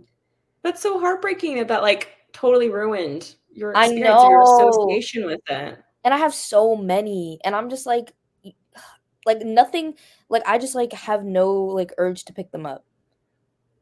Like That really breaks my heart. I know. I think I need to do like a horror vlog or something and then read a whole bunch of good ones and then it'll get me back into it. Yes. Are any of your anticipated releases horror for that vlog you might be doing? Yes. One of them is because it's the new Eric LaRocca collection that just came out and I love Eric LaRocca. So, Is that LaRocca, the one? Oh LaRocca. no, never mind. That's not that one. Yeah. It's like It's this it's skin was red. yes, it's red Yeah. with a snake and it says this skin was once mine and other disturbances. Hmm. So I had that one. And then Eric is also coming out with a book later this year. But I'm kind of scared He's turning them out. because the last book I read by Eric, like a full novel, I didn't like it. That's the only thing from Eric I didn't like. So I'm scared for another book and not like a short story or a short story collection because I'm like, am I gonna like it? I still loved your video you did all about their stuff. Yeah, I love doing those videos. I love them. They're so fun. I just bought the remote and the stand. OMG, it's brought laziness to a whole new level, but it's so great in the winter. That's what everybody says. Like when my parents saw it and my boyfriend saw it, they were like, "You're literally laziness to the max." And I'm like, I do not care. Like not a single care is given because at least I'm comfy. At least I'm reading books. Look at y'all. Mhm. Mm. They do read books, but not like me. But I'm like, at least I'm reading. What are y'all doing? Oh, nobody reads books like a booktuber, like, or anybody who's like associated with the booktube community, like who watches them, participates in readathons. Like, there is a certain level of like commitment to the written word that everybody on this like live stream, it's a whole other level Yeah, no, has for sure. versus like average people. Because even like my roommates, like last year, like they read. They just like don't really read during the school year when they're really busy, or like they read mostly in the summer and just like a couple books. And like that's fine. Like that's amazing. But like I still read like during school and everything. So, because they'll be like, I That's can't read during the amazing. semester.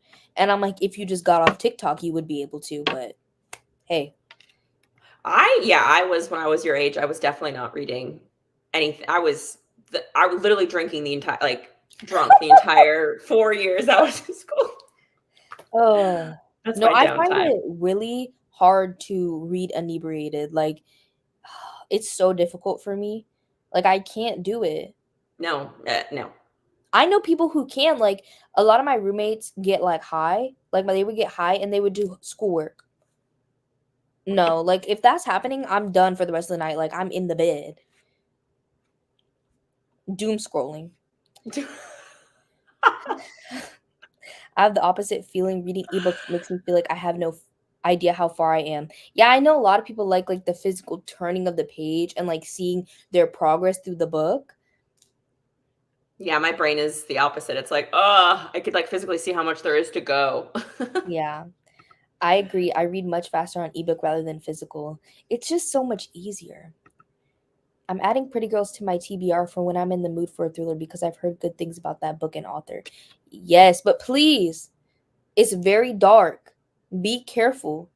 Look up trigger warnings. Please be safe. Because that book, it was so dark to me. And then I told my mom the plot, and she was like, "Oh, there could be darker though." I was like, "Please be serious." Like, I was like, "There's no way." Just Joy, not sure if you're doing another sprint, but I love the book combos. Yep, of course we're doing another sprint. Also love Eric LaRocca. I love them like so much. I found such a good detective series on KU. The first one is called Shadow Falls. Okay, I'm about to look it up right now. I don't I, remember the last time I read anything detective related. I love detective. Like, I don't know what it is because, like, I don't even really like the police like that for real. Like, I don't. I don't. My boyfriend's literally gonna become a detective though, so I gotta be. Prepping. That's what I'm reading the books. So I'd be like, when he come home to tell me what be going on at work, I'll be like, I know about that. Amateur sleuth. Yep. I'm be like, okay, so I think this and this and this, and I think it was that person. There you go. I solved it for you. Well, you've seen those documentaries, right? Where you have all these people online who solve freaking crimes together. Like there's a new, I think it was Like, like don't fuck with HBO cats. something. Yeah, but there's a new one coming out regarding somebody who was like a hiker. I think it's coming out on like HBO Max or Hulu. And it's basically the same premise as like Don't F with Cats that Netflix had, but it's about this hiker. I don't know if he was murdered or he was the murderer, but people online and in the hiking Ooh, community, like they somehow like put it all together. I haven't seen it yet, but that's what came to that mind. sounds good. It does. That's my kind of documentary. Yeah, for sure. What happened with extreme horror? Basically, okay, actually, I have a podcast. called Gabbing It Up with Haley. And I think it was our second episode that we did on the podcast. You can find the podcast everywhere. It's Gabbing It Up, like not ing, the full word. And I'm checking. I think it was our second episode. Yes, it's called How They Not Made a Documentary About This. And that's literally Haley.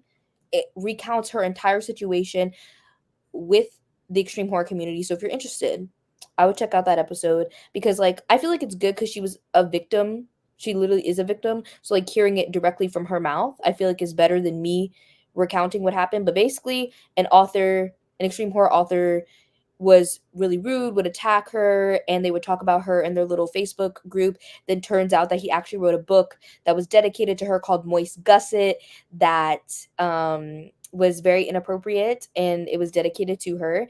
And they like would go back and forth, and like it was just a lot of mess where he was basically being very misogynistic and attacking her because she was saying that he was doing problematic things in his books. It was crazy.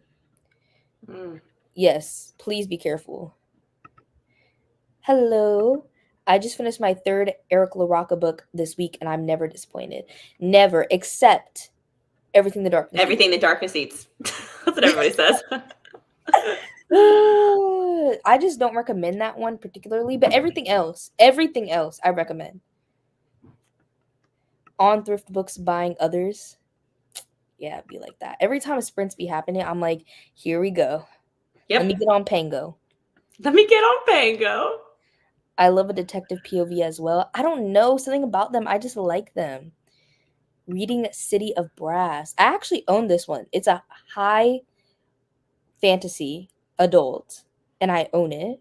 When will I ever read it? When it comes out the jar in 5 years, then I'll read it. When it comes out the jar. You read very diversely, but I don't feel like I see you reading a lot of high fantasy stuff. I don't. I have a decent collection of them, but they scare me. So I don't pick them up super often because they're so long and there's so much world building, and I feel like I have to be like my ADHD brain can't tap in the way it needs to tap in for that. Like reading this, I'm like la di da di da, and then like I zone back in and like I don't miss anything. But in a high fantasy, you stop paying attention for 2 seconds, you're done. Like you don't know what's going on anymore.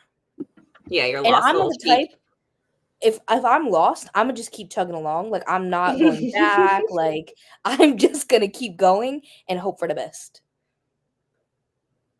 I see. Yes. Yeah. I don't restart. Shadow Falls is about a female main character who used to be a detective, and the male main character is kind of anti-cops, so you kind of get both sides. I like that. Well, like even in an audiobook, do you listen to audiobooks? Yes, I love audiobooks. Okay, but what if like you are focusing on something else while you're listening to the audiobook? Will you just keep going or will you go back? It kind of depends. Like I'll like restart the chapter or something, or sometimes like if I put the book down for like a while, I'll restart it depending on how far I'm in. But like if I just tune out, like I'm gonna just keep going usually. Like I'm gonna just be like, I missed it. That's why sometimes people be talking about what things that happen in books, and I'll be like, yeah, I totally remember that happening. Maybe I'm not a real reader for real, but I'm gonna just keep going because I can't read. If I restarted the book every single time I tuned out, I would never finish a book. I never would finish. I just wouldn't know.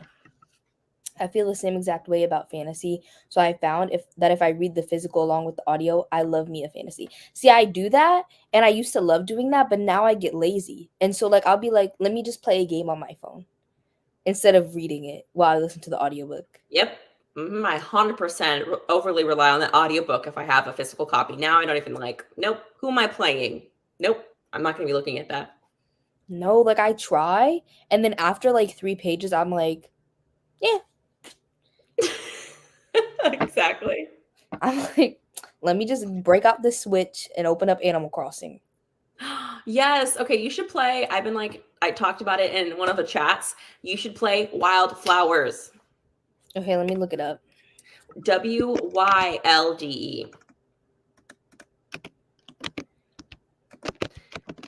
Okay, yeah. It's Stardew Valley, but better animation in my opinion. And then you add in witchy Ooh. elements I feel to like I this have seen you talk farm about sim. this. Yes, I've talked about it in a few of my videos. It's my latest obsession. Yeah, it does look really cute.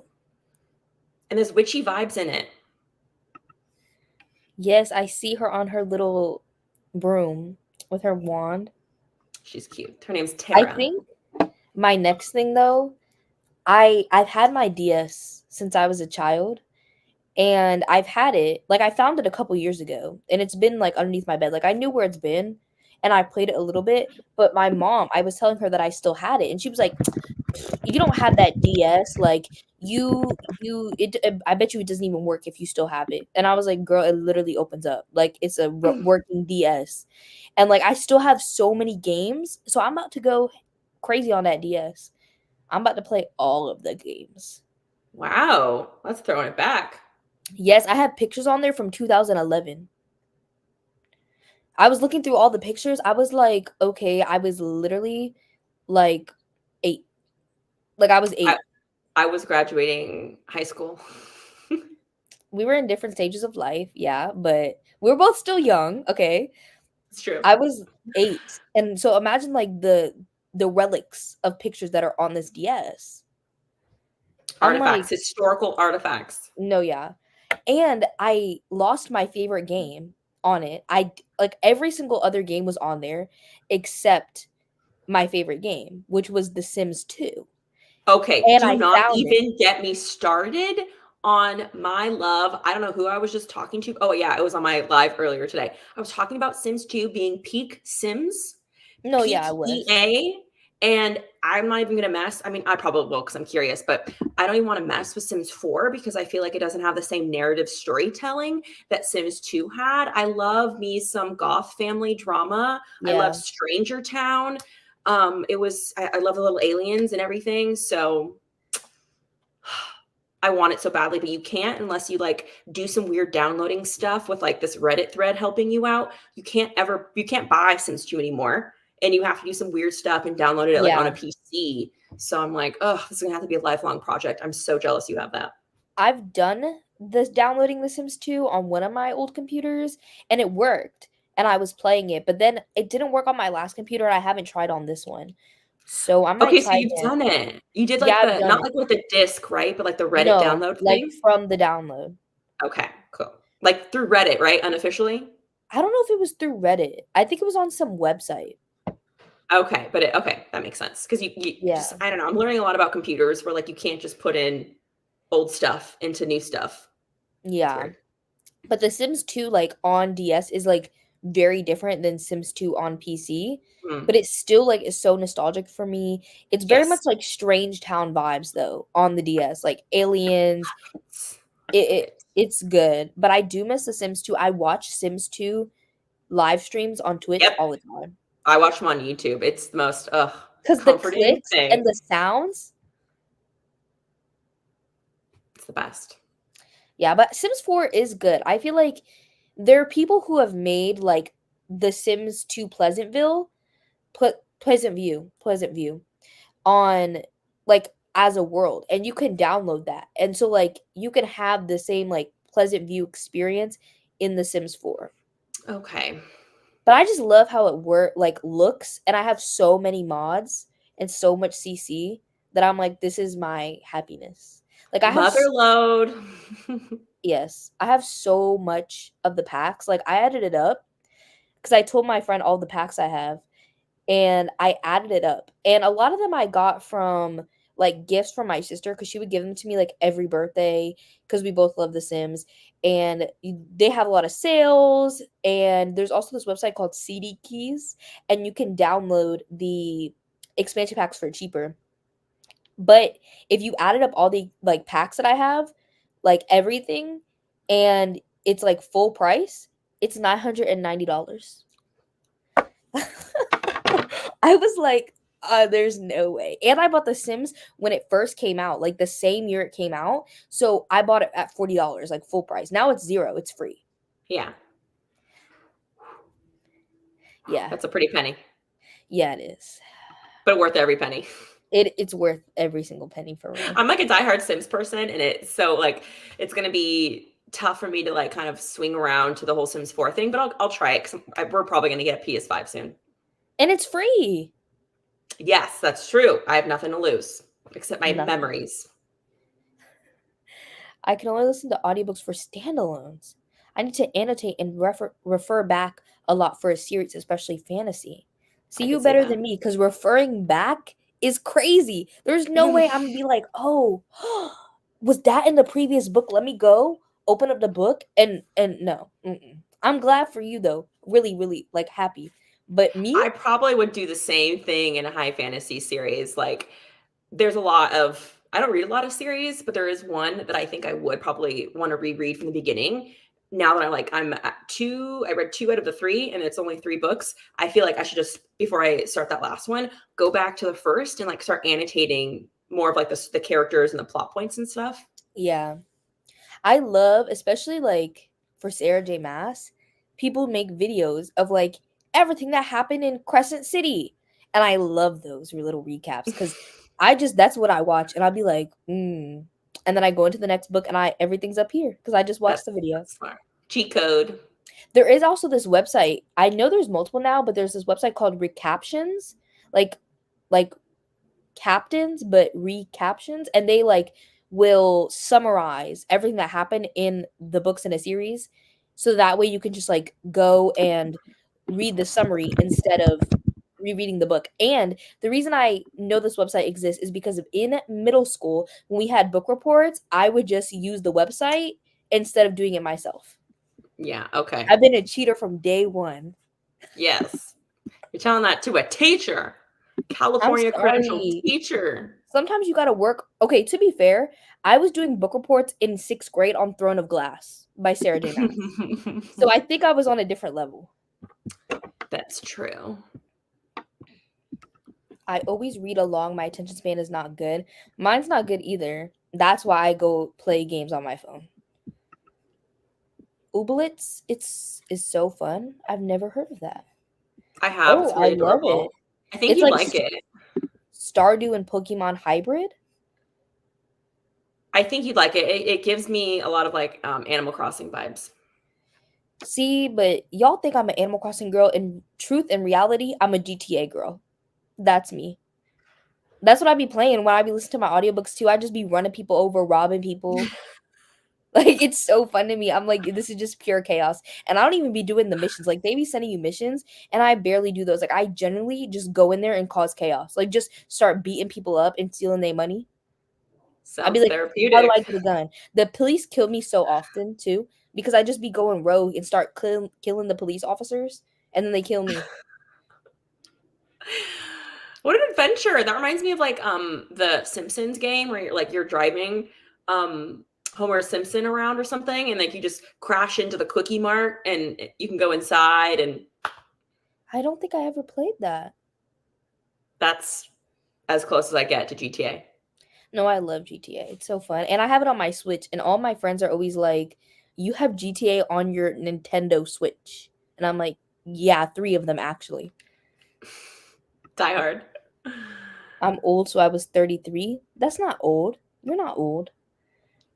I used the website too before going into a new book in a series. Yeah. It's not like GTA. I play a lot of Google it. different games. I love that Simpsons game. You know what game I really like? Octodad. Have you ever played that game? No, that sounds ridiculous. Hit and run. That's what it's called. Octodad is ridiculous. It's like this game where you're just an octopus dad and you have to do things that your wife asks you and your kids ask you and you end up going onto this to an aquarium, I think.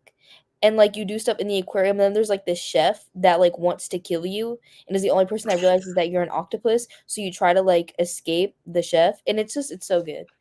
They really are making games off the weirdest premises. I just want you to retell me game synopses. Like, is that the most ridiculous thing I've ever heard in my life? No, Octodad is ridiculous, but it's so fun. Like I played the whole game. Like I completed it. Oh my God. The subtitle for it is Loving Father, Caring Husband, Secret Octopus. Yeah, I love Octodad. Well, I'm 45 now, but I'm owning it. Don't you worry. That's good. You're not old, even at 45. Trust me. My dad's 61, and he's still a little bit too chipper for me, personally. Chipper. I'm like, aren't you supposed to be old or something? He's out there going salsa dancing every weekend. No, but he be doing like work on people's houses and stuff. Like, I'm like, you should not be getting on a ladder at your old age. Still got it. No, he's fine. But he just had surgery, but he's doing good, guys. Good. He's great. He had a hernia. Sounds like the 60s. Yeah. So he had a hernia, but it's gone. That's why he couldn't help me move. Everybody else had to help me move. We had to call my boyfriend and my brother-in-law.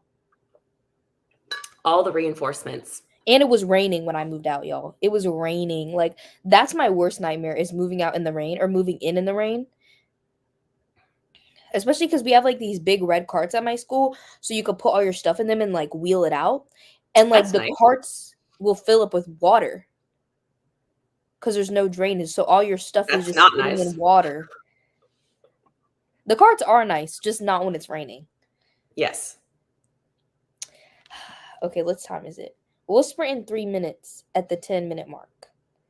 Because, you know, I got to do the 5s and the 0s. I love that. Round it up. I do love your ambiance. It's very on vibe for the readathon. I know. It took me forever to find it. Because a lot of them have, like, music playing. And, like, I think that's cool, but, like, it's just too loud, I think. Like, imagine listening to circus music on loop for 45 minutes. 45 minutes. Yeah, that's a Like, lot. that's too much. That's why I like this one, because it's just, like, little sounds. It's not music. Yes, yeah, especially like monetization, copyright stuff. You don't want to have to deal with that. Yeah. This readathon is so cool, but like being a game master in it is so weird because I feel like I'm just like la di da, like Yep. reading whatever I want, and just because I'm reading, everybody else is crumbling, and then all the teams I feel like are like fighting for their lives, and I'm just like, Yeah. hey, The Discord is full of theories and suspicions, that's for sure. yeah, it definitely is. I don't even be in there like that because it's scary. Like, you can't keep up with it. Like, there's so much. Like, we can see so many people talking that I'm like, it's too much. Like, the yapping is ridiculous.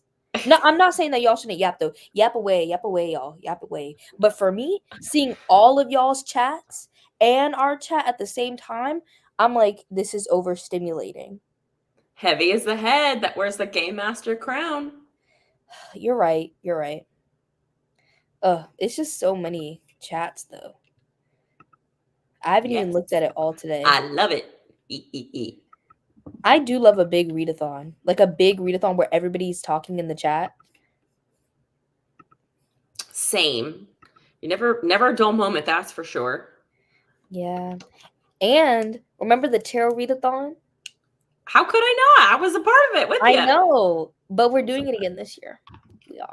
Yay, that was so fun. I loved like the matching a theme because I did like a vlog for it. It was really cool to kind of get a little witchy with Yeah. it. Yeah, so we're doing it again this year in July, I think. We haven't really planned anything, but it's probably going to be pretty similar to last year, so we probably don't even have to plan that much. Just get co-hosts. You have like a big long prompt list, so you're set. Yeah, it's so long. But if y'all are looking for a fun readathon in July, the tarot readathon is coming. I had to mute the general chat and just keep my team chat. It was just too much. No, yeah, it was a lot. It's a lot. Okay, we're gonna sprint again, but let me get rid of this comment before it covers our faces. So we're gonna sprint for 45 minutes, and we'll see y'all back here. Happy reading.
I clicked the wrong one. That went by so quickly.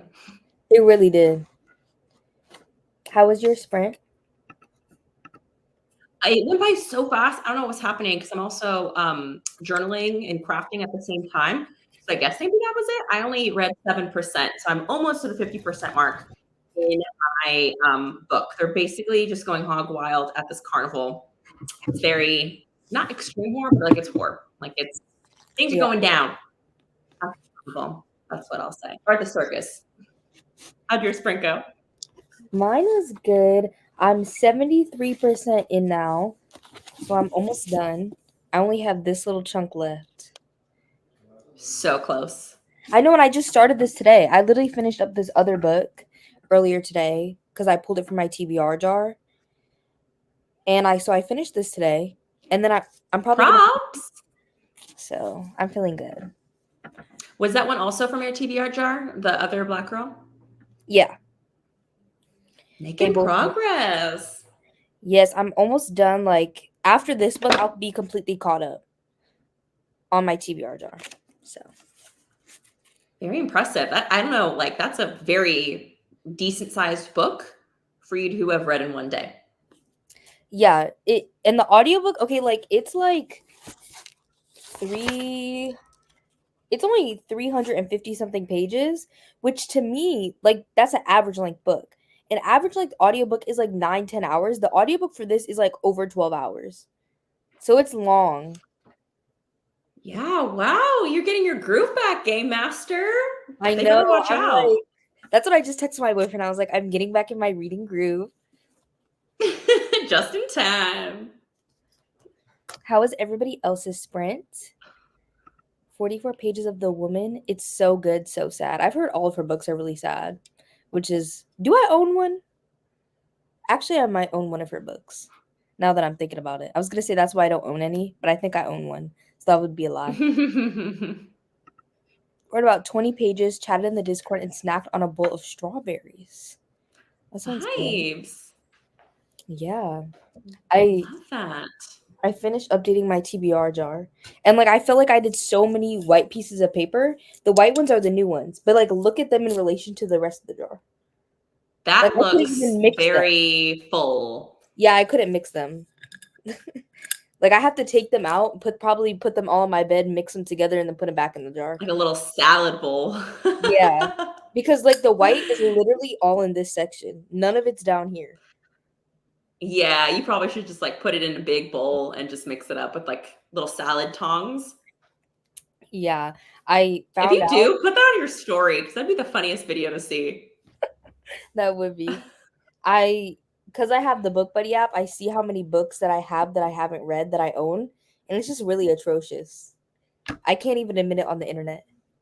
Yes, I do know how many are in that jar because I know how many books I physically own that I have not read.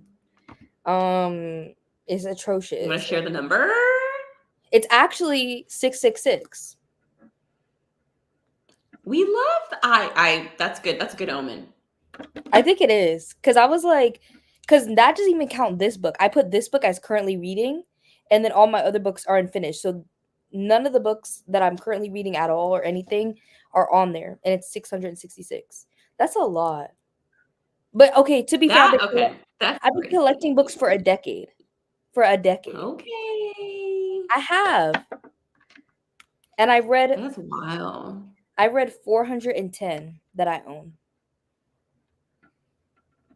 Or maybe I've unhauled them. I haven't gone through the unhauls. But I think that's a lot of books. I know. That is, yeah, I'm trying to think. I have probably like Sorry. 40. No, I'm trying to see.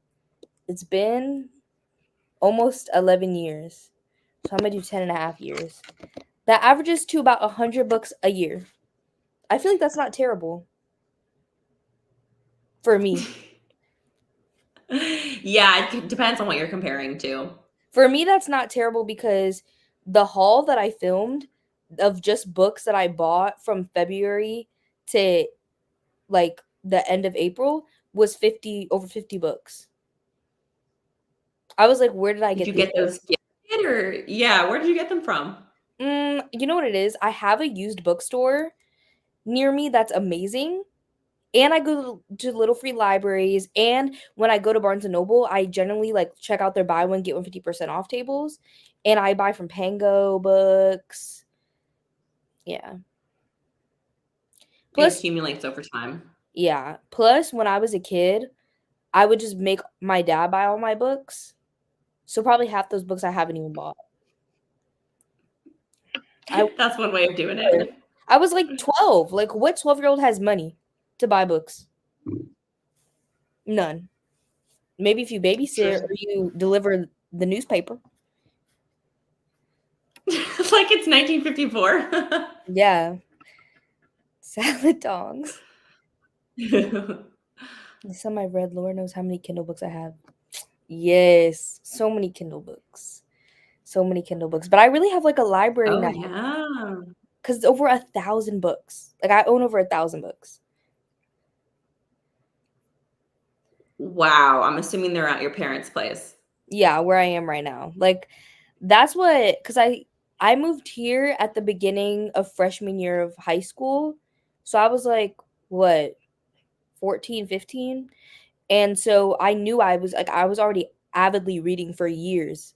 So I was like, I want a book room. So my mom made it happen. I literally have Didn't you 7 bookcases. That is so wild. No wonder why you need an app. Didn't you have, like, a poster above you that was, like, Halloween? Yes, I took it down because I brought it to school with me. And I had on my wall up there, but now they're like, okay, let me show you. I put them on this other wall, but I have this lamp right in front of me. But I have Halloween and Scream. They're over there. Okay, there we go. I just got used to that being your background for sprints. Yeah, I took it down because I brought it to school for my wall. And then I was like, I like it here, but that wall was so empty. So I was like, let me put something there. At least this wall's green. Because I don't know if y'all can tell, this wall and this wall are green, and the rest of the walls in my Yeah. room are gray. So Oh, this, it's an accent wall? yeah, I love it. I finished Every Heart a Doorway, 5 stars. Yes, it's so good. It's fine. Everything's fine. We could be buying drugs. Okay. Literally, that's what my mom, she looked around the other day at all my books and she was like, it could be drugs. She said that? Yeah. Yeah. Because nobody really used to go in my book room, but now my mom, I told her that she could move her desk in there. So we have both our desks in there and all my books. So she'd be spending a lot of time in there now. That's so funny. You have a dedicated book room. Yeah, I do. It's really insane. It's That's really so insane. In wild. my That's so dorm cool. room, I wish I, like, did that. That's fun. even in my dorm room, I had like 100 books in that small room. Like, I don't know how I Your just, dorm room? yeah. My dorm room was small. I don't know where you're putting those. Mine is small. Like, it was like a little bit like a closet. It's because I had my book Yeah. cart, and then I was able to fit in a bookcase, and I put some books on the bookcase and the book cart. In total, it was like 100 books. And even my boyfriend, he's like, "I'm gonna get you your book room." So I'm gonna have a book room forever. I have That's to. so cute. Like, that's That's the most romantic thing anybody could say. I know. He'd be so sweet. I'm like, okay, well, now I'm blushing, but hopefully you can't tell. Hopefully you can't tell. But Romance at its best. yeah, that's why I'm glad low key that like I live in like a southern state because I feel like things are cheaper here. So like houses and everything are cheaper than like New Jersey where I'm from. Like having an extra room for books in New Jersey is like why would you do that? Because it's rent and houses are so expensive there versus here they're like half the price, literally. So having an extra room is not like that outrageous. Mm. I had Yeah, 2 that's books. unheard of in California. Yeah, California, you could never do it there. Mm-mm. I think I'm down to about 300 books with about 50 unread. I do big unhauls and donate at least once a year though. I do unhauls. I'm just really bad at them, but I try my best. I try my best. A for effort. I'm just really bad, like, even with my things, like, anything, like, I'm really bad at getting rid of stuff. I'm trying to be better. Like, I'm I'm really just trying. like, take it away. I love the releasing of the things, Oh, but then getting more stuff. It's more like if it has. I just love the idea of like, oh, I no longer need that. I figured out it doesn't work for me, and then like kind of letting it go. That's kind of cathartic.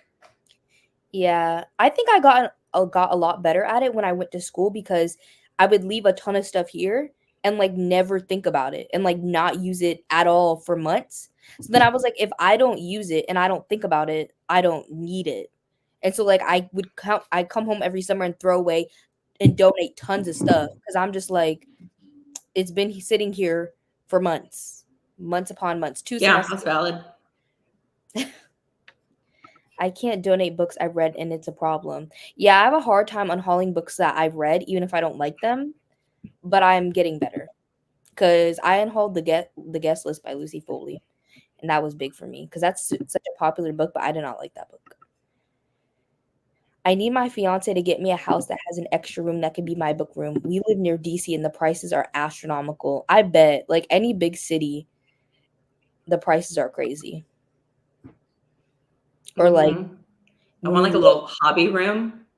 Yes, that's what I feel like my room is. It's like a little hobby room. It has my books in it, and I have a drawer with my crochet stuff. I have a little drawer with my diamond painting stuff. I have all my puzzles on a shelf. Because Hmm. basically, when Yep, I it's your hobby room. yeah, when started getting more bookcases, I was like, "Where's my desk gonna go?"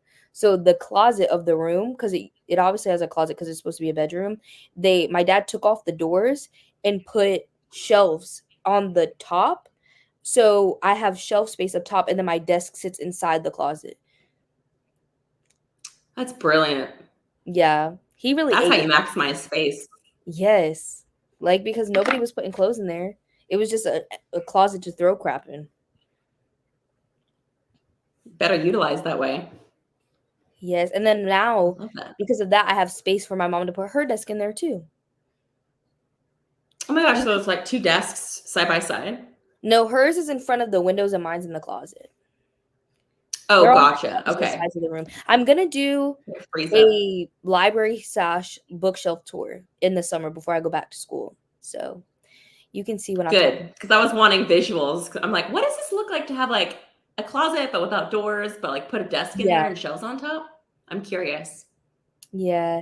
And my mom, she be having her hobby room too. Like she has a room that used to be the guest bedroom, and then she is a Poshmark reseller, which I know are controversial people. I've tried to tell her the controversy, she won't listen to me. She loves to go thrifting and sell her stuff on Poshmark. I can't do nothing to stop it. So she has her posh room. That's what she calls it, her posh room, where she just sorry about the Halloween music. It's my alarm to That's take your my medicine. ringtone? It's my alarm to take my medicine. Yeah. That's funny. But she has a whole posh room with just clothes. It's just clothes for her to sell. And my dad, he I has love a that. side table, just a I love side that. table. Extra rooms. Mm. But of course, just like a little corner No, yeah, literally, he has a side table. in the posh room. No, in the living room. Uh, His side table's in the living room. He literally doesn't have room, and me and my mom both have like two.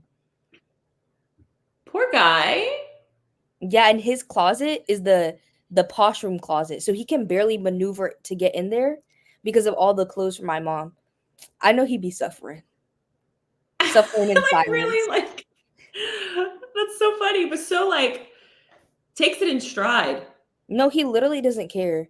Like he is like the most patient person in the world and like just like lives so minimally. He's just so different from me because I feel Ugh, like I'm a maximalist and I need a ton of stuff and I need my space to look how I want it to look. And like I'm very impatient and he's just so patient. Like he'd be sitting in traffic just chilling. And I'm like, when's the light gonna change? yep, I feel that on a cellular level. Ugh. I do have a craft room slash office. I make cards and I have so much stuff. It's a mess. Yeah, every year when I come back from school, I have to refresh everything. reorganize. Because now my big thing that I am running out of space for is my clothes. I have way too many. Yeah, you done home. Get it out. I took out 2 garbage bags full of clothes. That didn't do the trick. No, there's still too much. I have 2 dressers. My closet is full to the brim, and I took an extra bookcase that I had and used it like to store clothes in. Damn, okay. Round 2. Get it out. Yeah, I need to do another round cuz it's just atrocious. But I feel like you wouldn't like if you look at my room, you wouldn't think I have as much stuff as I do cuz I keep it very organized and everything has a place. Like I can't once it gets messy, I'm like my brain starts short wiring or something. Like it's not working. I can't deal with the mess. And I feel like that's definitely shown my age because when I was a kid, like even like in middle school, early high school, I would not care. Like my room would look a mess, clothes all on the floor, would not care. Now, a sock is on the floor and I'm freaking out. I'm like, that has to go in the hamper. I feel you. Just finished before the coffee gets cold, didn't vibe with the writing, but the characters were lovely. I've never heard that about that before. Interesting. I'm still really excited to This is check the it out. first time I heard of it. I really want It's to check it out. uh, okay, so it's kind of it's giving like mystery. It's like literary fiction. Oh, okay. That was my second choice. Yeah, it's literary fiction, I think. You're just exploring people's lives. But I'm really excited. Yeah, that sounds very lit ficky. Yeah. I think it's gonna be good though. Even my boyfriend was interested in it. Cause I'd be dragging him to the bookstore Ooh. by his little braids in his head. For some good. Come on. No, by his beard actually. My boyfriend, he has a really nice beard. And I'm just like, come on. And Get over here. then he'd be taking me to the manga section. And we'd be sitting in the manga section for like 45 minutes. I'm like, You're we like, came here for where's book. Junji Ito? Yes, we do be looking at Junji Ito. But besides that, he's like, oh yeah, because he's a teacher right now. He'd be like, oh yeah, my students were talking about this manga, this manga. I'm like, I Yeah, love like the that. kids love manga. They do. But I'm like, can we go to the horror section or romance or something? Like Yeah, more your vibe. yeah, I do like manga though. I just don't read a ton of it. I want to get more into it though. I should do. Have you seen Yeah. what Gabby did from Gabby Reads? She did reading. I don't think so. She did reading 24 volumes of manga in 24 hours. Oh, that's very ambitious. She did it, That's wild and she to had like it. put that kind of challenge on you. Yeah, and she put them on a spinner wheel, and so that's how she chose the next one every time. Well, that's kind of fun. I love a spinner wheel. Me too. So I'm like, maybe that's how I could get into more manga. I did tear up a bit towards the end, so it's still quite good. Yeah. All right, Deja, I'm getting called to dinner, so I'm gonna head on out before it gets cold. Okay, thanks for joining. Thanks for having us. And my internet's being all weird, so if I'm all breaking up, that's why. Oh, Hope everybody has a great reading weekend, and hopefully there are no surprises for you in store on any of your teams. So yeah, good luck from your game master. And enjoy finishing your book, Deja. I hope it's a 5-star. Thank you. Bye, Lauren. Okay, guys. I'm still here, but I'm alone. Now you guys are going to get the weird. Well, I feel like I've already been really weird on these sprints. I feel like I'm already really weird. Let me know. I don't know what I was going to say, actually. But I do know.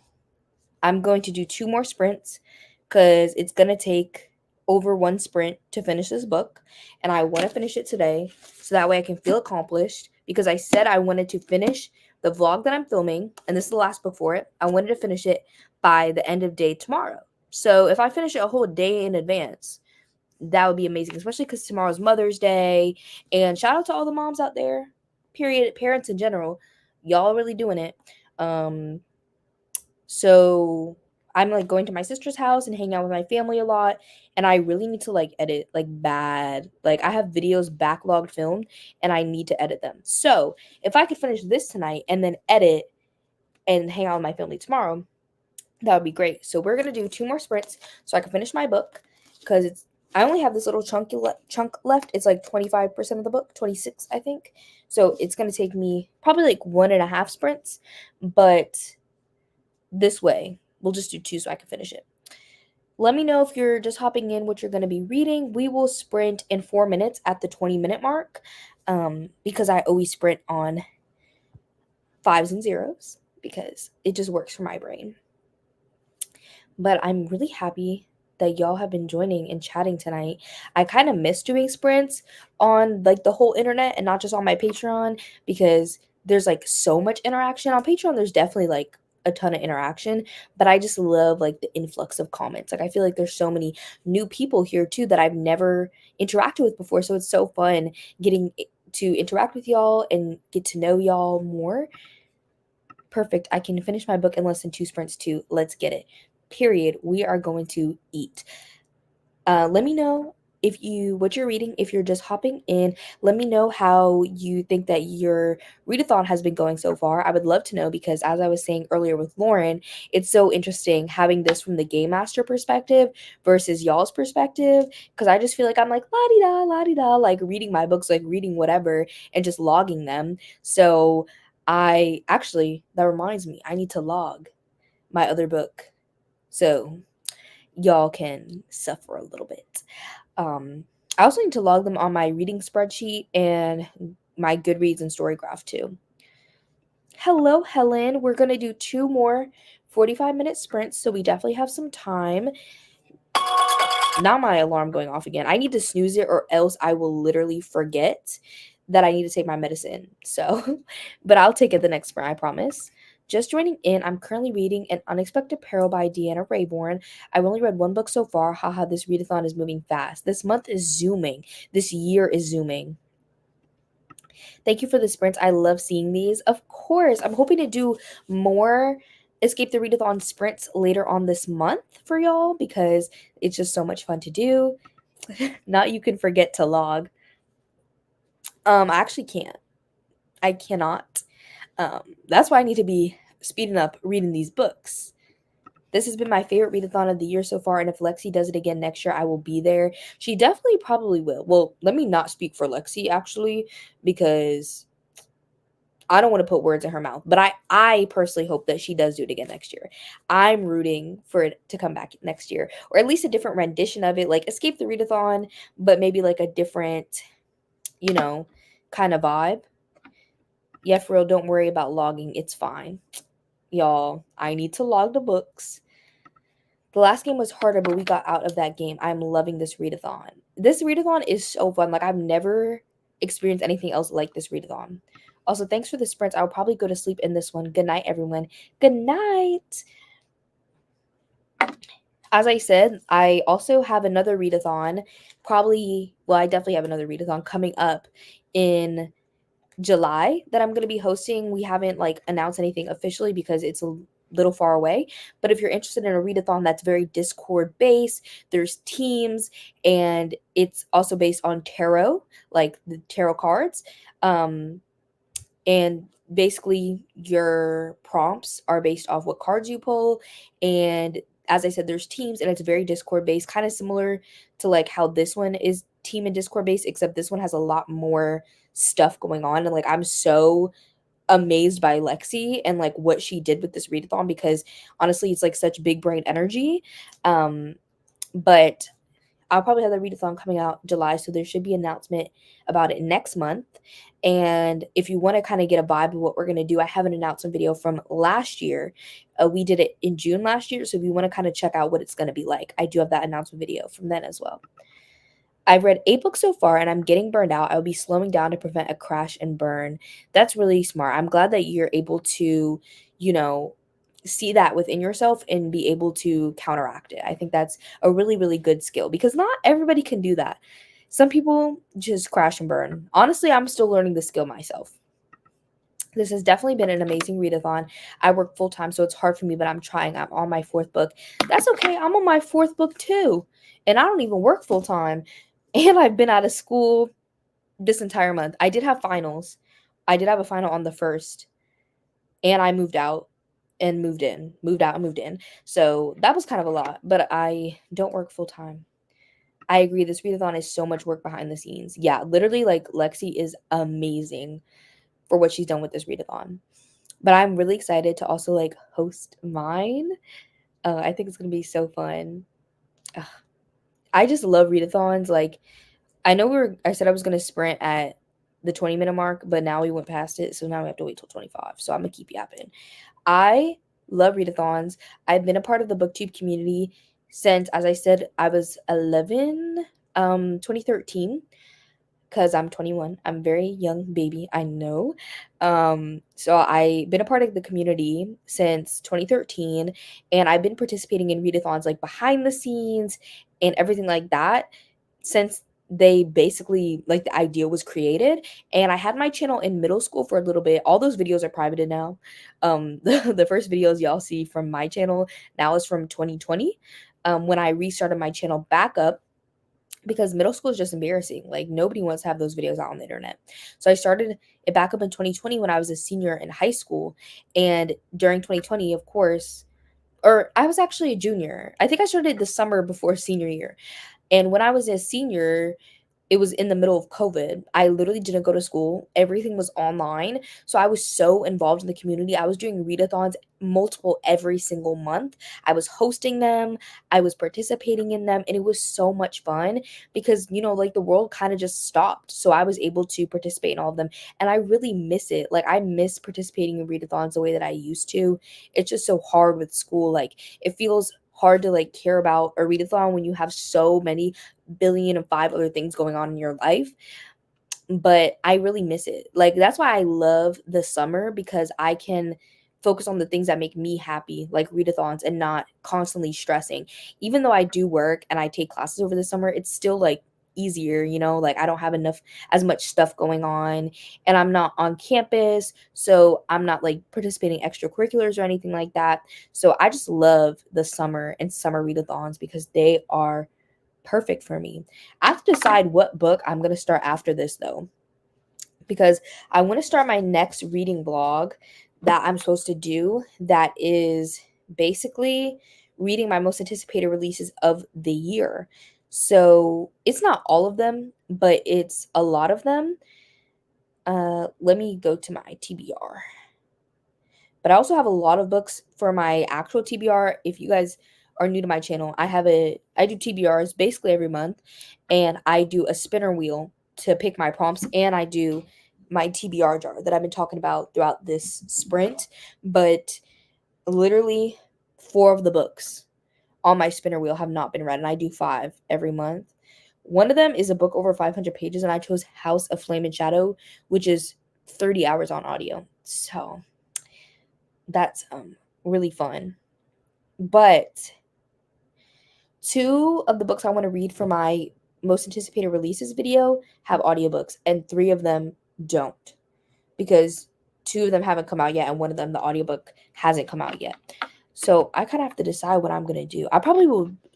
I hate doing that though. I was going to say I'll probably dual read, like have an audiobook going and have an ebook going, but I hate that. Like I hate in a reading vlog, for me personally, like not when other people do it at all, especially if it's like a weekly vlog or whatever, but like for me, when I film like themed vlogs, I hate when I have books overlapping. Like I like to be like, here's book 1 done, here's book 2 done, here's book 3 done. I don't like to like overlap the books. I like to have it like divided up pretty well, so I probably won't have multiple going at a time. Maybe like when I'm reading my ebooks, I will have my audiobook going for my other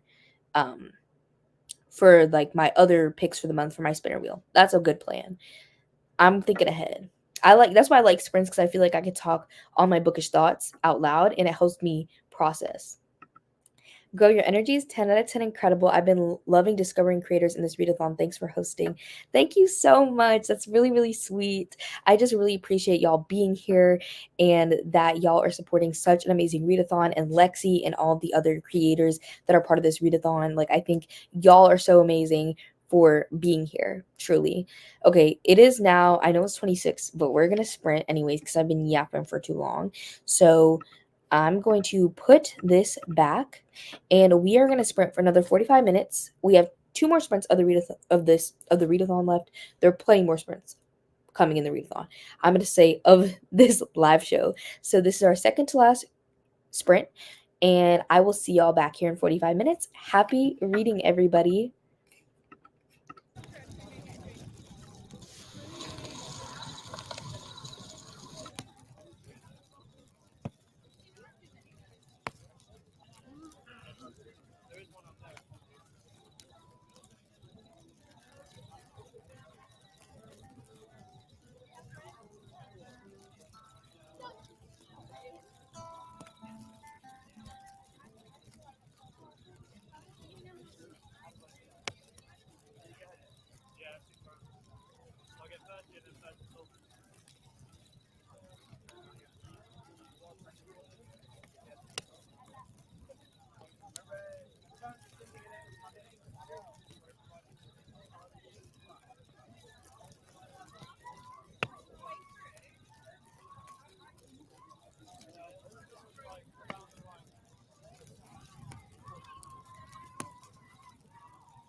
Hello, welcome back. Let me know how that sprint went for you. I am 86% of the way done through my book, The Other Black Girl. I'm on page 307. I literally only have this little sliver left. Like, I don't know, like, if y'all can see. I've read this much right here, and I have this much left. So, we're doing one more sprint so I can finish that book up. I took all my nightly medication because if you were here before, you heard my Halloween theme song music going off. That's my alarm for my medicine. And all the medicine, because I took so many pills and stuff, it made me nauseous. And then I went downstairs to try and get some food in my stomach, and my dad ate the spaghetti. So I'm just nauseous now. Dang, I almost made it 8 pages left. I mean, you can keep reading during the talking bits. That's what a lot of people do. I'm trying to drink water to hopefully help with the nausea. I also vacuumed my room while listening to the audiobook and put some final touches on my library downstairs. Do y'all call, like, if you have, my part is like not center. The ADHD is really coming through. I was going to say, if y'all have a room for your books, do you call it a book room or a library? Because I feel like I say library and then I say book room. Like I say them both. So I'm curious about what y'all say. I'm really happy because my other book I finished earlier today, and then I started and about to finish this book. So that's really good. Yeah, the nausea is not fun. Honestly, I think I have like a light in front of me to like brighten me up, and I might like turn it down a little bit like that because that is much better for me right now. Thank you. My books are everywhere in stacks. That's fair. I think the stack aesthetic is cute. I think it's really cute. Like I loved in my room when I had in my dorm room, I started having so many books that I had to stack them, and I thought that was so cute. I would call it a study even though I wouldn't study in it. Crackers or pretzels may help. Thank you for the tip. The sprint was about to end, so I was like, I have to jet back up here, but I'm gonna find something when we go back on sprints while listening to my audiobook. I'm gonna find something to eat because I need to just put something else in my stomach besides all the pills. Because like I was taking my vitamins and stuff and like my normal medication too. So like it was just a lot at once. And I don't think my stomach liked it. Because I think I ate probably right now for me it's midnight. It's 12:14, and I think I ate around 6:30. So it's been almost 6 hours. So my body's probably hungry again, to be honest, anyways. But it's kind of late to be eating, but I might have to do it anyways. Okay. I also have to scan these receipts in. I was gonna say anything carbonated to drink helps too, but yeah, it sounds like you need food, like at least some bread. Yeah, but I do have this.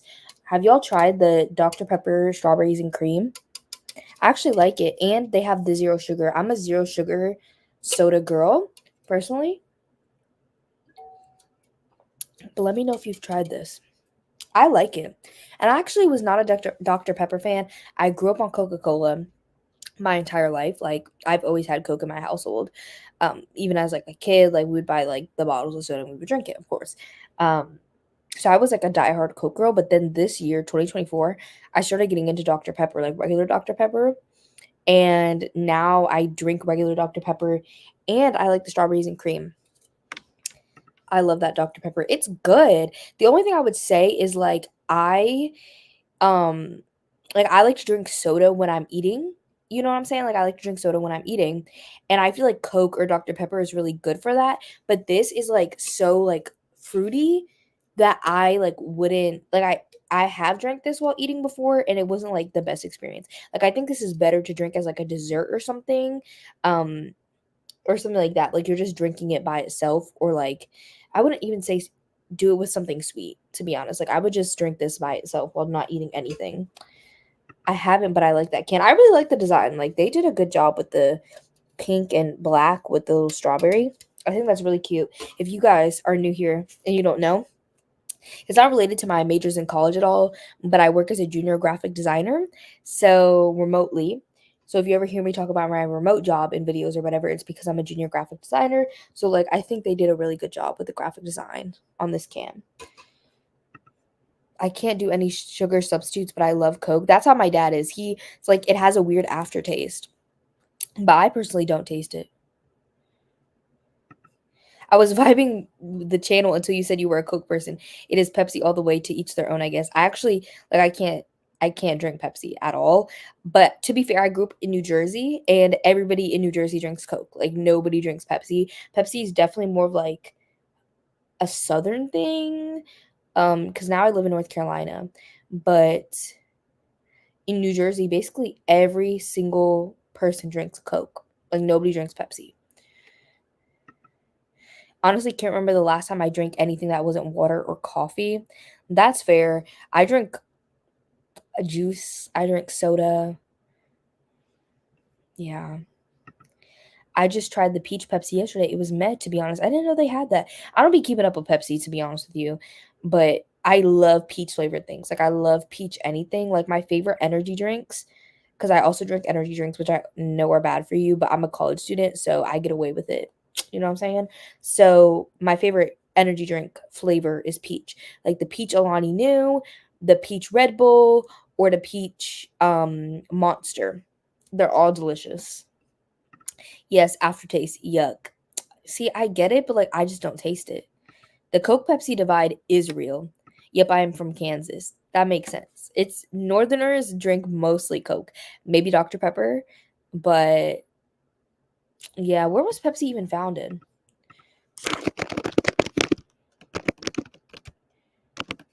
Let's look. Okay, it was founded in North Carolina. That's where I thought, because I live in North Carolina, and I'm pretty sure that um, Pepsi was founded here, and it was. So that makes sense. Where was Dr. Pepper? I don't know why I feel like it was. Oh, Dr. Pepper was Texas. I'm 45 and I love my Red Bull. I'm glad. I'm really glad. I think if I was to drink one energy drink brand for the rest of my life, it would be Alani New.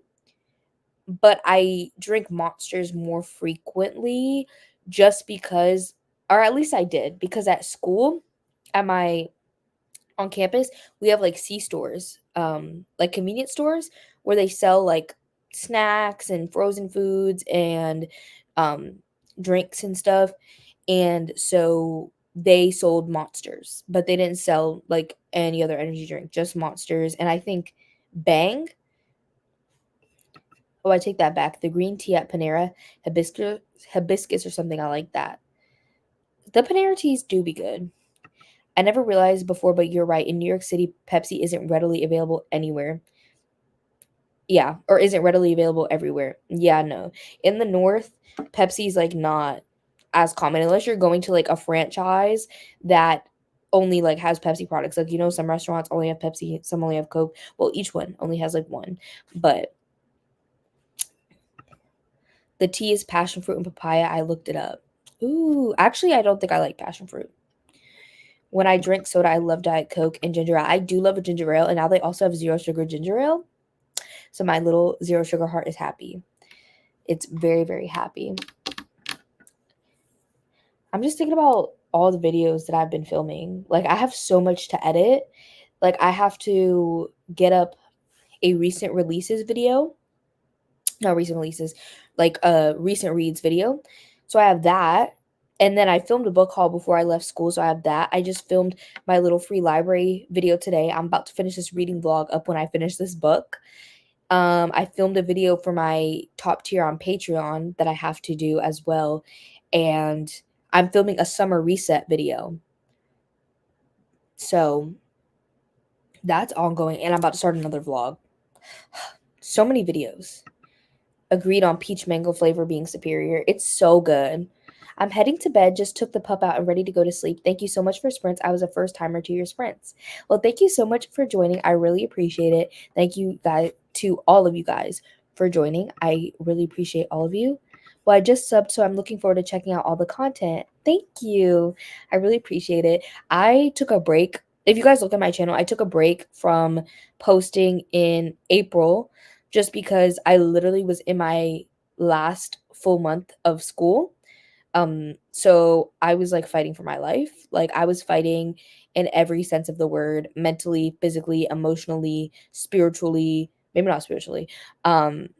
Like school wise, work wise, relationship wise. Like I was just fighting. So I had to take a break for a month, but I'm coming back. Like I have the content filmed. I just need to edit it.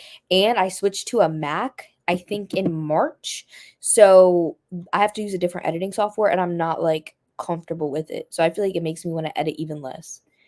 They have peach and mango Pepsi. Maybe I'll have to check out the peach Pepsi. I'm not gonna lie. Dr. Pepper is my favorite soda, but I moved to Australia recently and they don't have it. That's criminal. They don't have Dr. Pepper in Australia is crazy. Sorry guys, my eye was like itchy. We support mental health breaks. Welcome back to YouTube. Thank you. It really was. Like I feel so not even just YouTube, like coming back home, I feel so refreshed. Like as I said earlier, my school and my house are only like 25 minutes away, but I'm a resident advisor and I live on campus in an apartment. May not for next school year though, because I'm trying to figure out the logistics of what I'm gonna do. But what was I saying? Now I'm getting lost. Oh, this past school year was one of the biggest growth years for me as a person. Well, honestly, every single school year, I feel like I'm growing and I'm developing into such a different person. Like high school, definitely like I could see from the beginning to the end of high school how much I changed. And even from like the beginning to the very middle to the end, I see how I changed. But I feel like in college, it's every single year that I'm literally like growing and developing and like it's it's painful. Growing is very painful. So I like it was like very an amazing year. I had a lot of amazing things happen. I had just a great year, like looking from the outside, but like mentally I was like not live, laugh, loving. And I think it's because I was like growing so much that it was weighing on my mental health. Plus, like I lost my therapist, not lost her. She did not die. She just like quit being a therapist. She was a therapist and a social worker. And so she quit being a therapist and I lost her at the beginning of the year. So I've been trying to find new therapists and one of them ghosted me. I didn't like another one. I didn't like another one, so I don't have a therapist right now because I literally feel like I'm not clicking with anybody, and I've been, like, constantly working with my psychiatrist to try and figure out my medications, um, to balance me better because I'm not really, like, scared to talk about it on the internet, but people don't really know about me. I have bipolar 2, so I have that and, like, anxiety. I be having panic attacks and ADHD. So I be fighting. And so, like, not really having a therapist and my life stuff going on and school and work and all of that, it was just a lot this past school year. It was one of the best years. I grew so much, but it was so mentally challenging. So I really needed that break. And now that I'm home, I like and I officially like settled in today. Like I my room has been settled, but I just cleaned up a lot of my like library desk stuff, study, whatever you want to call it. I did that last night and then I did my books today. And so now I feel like everything's put in its place and I feel settled. And it just feels so good to be home with the summer and like I feel like every time the summer rolls around, I have so much like energy. Like I just am so excited and like happy. So even though I hate the heat and I live in North Carolina, but my roommates and I from this past school year, one of them moved back to where their parents are from, but my other two roommates that I had, they're still in town. Well, one of them's on in Italy right now, but she's coming back. But all three of us are still here, so we have like a summer bucket list, and I'm going to be doing an internship, which I'm really excited about. I'm going to be a sexual assault case management intern, which is really exciting. I'm not working a ton. Like I've worked a lot. Like last summer, I was a nanny. I did my remote job that I have right now, and I took like 3 online classes. Right now I'm just doing a 12-hour a week internship. Well, that starts in about a week. So I have a 12-hour week internship and then my um remote graphic design job and then just one class for my internship. That's it. I feel that I posted weekly at one point, but I've disappeared for months now. It'd be like that. It's hard to be consistent. Like I applaud the people who never take breaks and post consistently. Like there's some people I see post consistently 2, 3 times a week, every week. Trying to find a therapist you click with and having to retell the same things over and over again in first appointments is a struggle for sure. It's so exhausting. I have anxiety too, and it makes my social interactions very up and down. I don't make content or anything, but I'll be super chatty in the community and then just peace out for a while. Oh, I definitely feel that. I used to be so much more involved in the community, especially over like on Instagram and stuff. And now, like, you, like, before I would say 2023, I was primarily on Bookstagram. I have 2 accounts, my Bookstagram account and my regular account. And so I would primarily be on my Bookstagram account all the time. Now it's the opposite, where I'm on my personal account all the time and not my Bookstagram account as much. So it's just the phase of life, I guess. Glad you're in a good place right now. I know the med balance thing can be so stressful. Girl, or I don't know your gender. I just say girl. I say that to my mom. I say it to my dad. It's not to assume nobody's gender. I just be like girl. It's like I'm black. I know I look Hispanic. A lot of y'all are here, but I'm mixed. I'm black and white. So, um, girl, if you don't know, like, is very much like an African American English vernacular, like just like girl, you know. But yeah, it is really really hard, uh, because medications can have some really bad side effects, and I've experienced.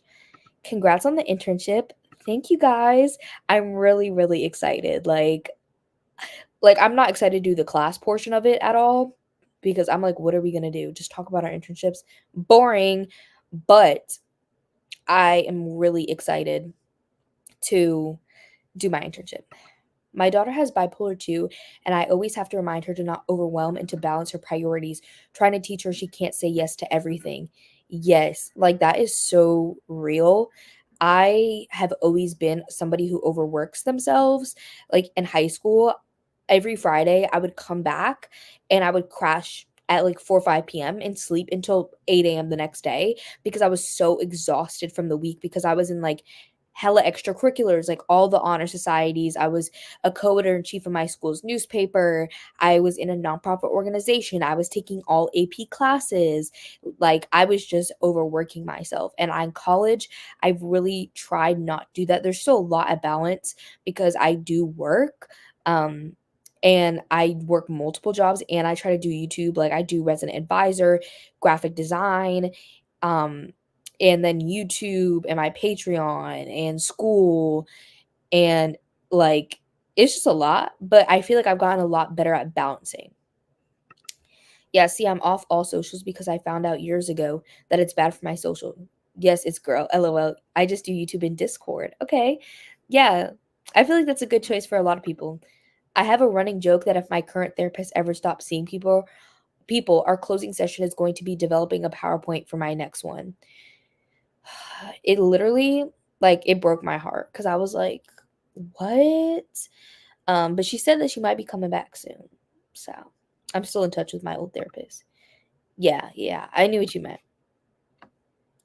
Yeah, I started meds last year and it was honestly my lowest point. I went back to raw dogging my mental health because I just couldn't do it. It's rough. Like it can be really, really rough.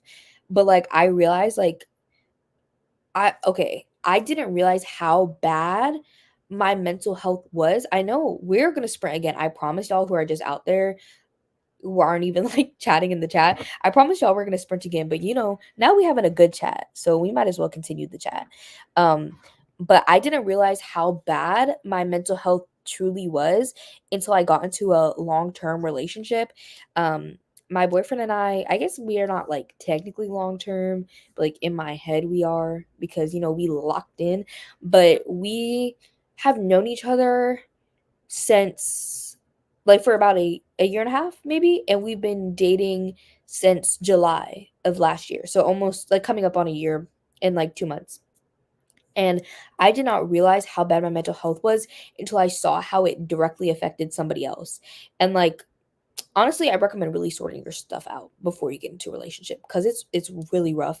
But I think I needed that because I truly did not realize it until I saw how I was affecting another person. And so I feel like that's actually been very beneficial for me because I've been able to work and develop and grow more. Trying to find the right meds is for sure also a lot of work. Lots of trial and error. Yeah, there is. And then like there's med shortages, especially for ADHD. Like it's just a mess out here, y'all. It's a mess. It's so terrible. I'm really glad we had this little mental health chat. Always make sure to balance your mental health. Drink your water, move your body. Please, like it's hard.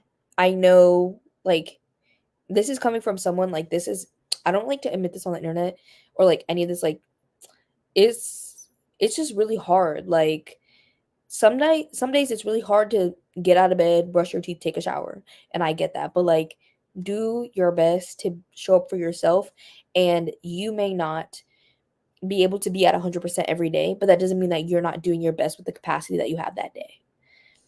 I feel like I always need to hear that is that just because I'm not doing my absolute 100% that I know I'm capable of doing does not mean I'm not doing my 100% for that day because you just need to show up.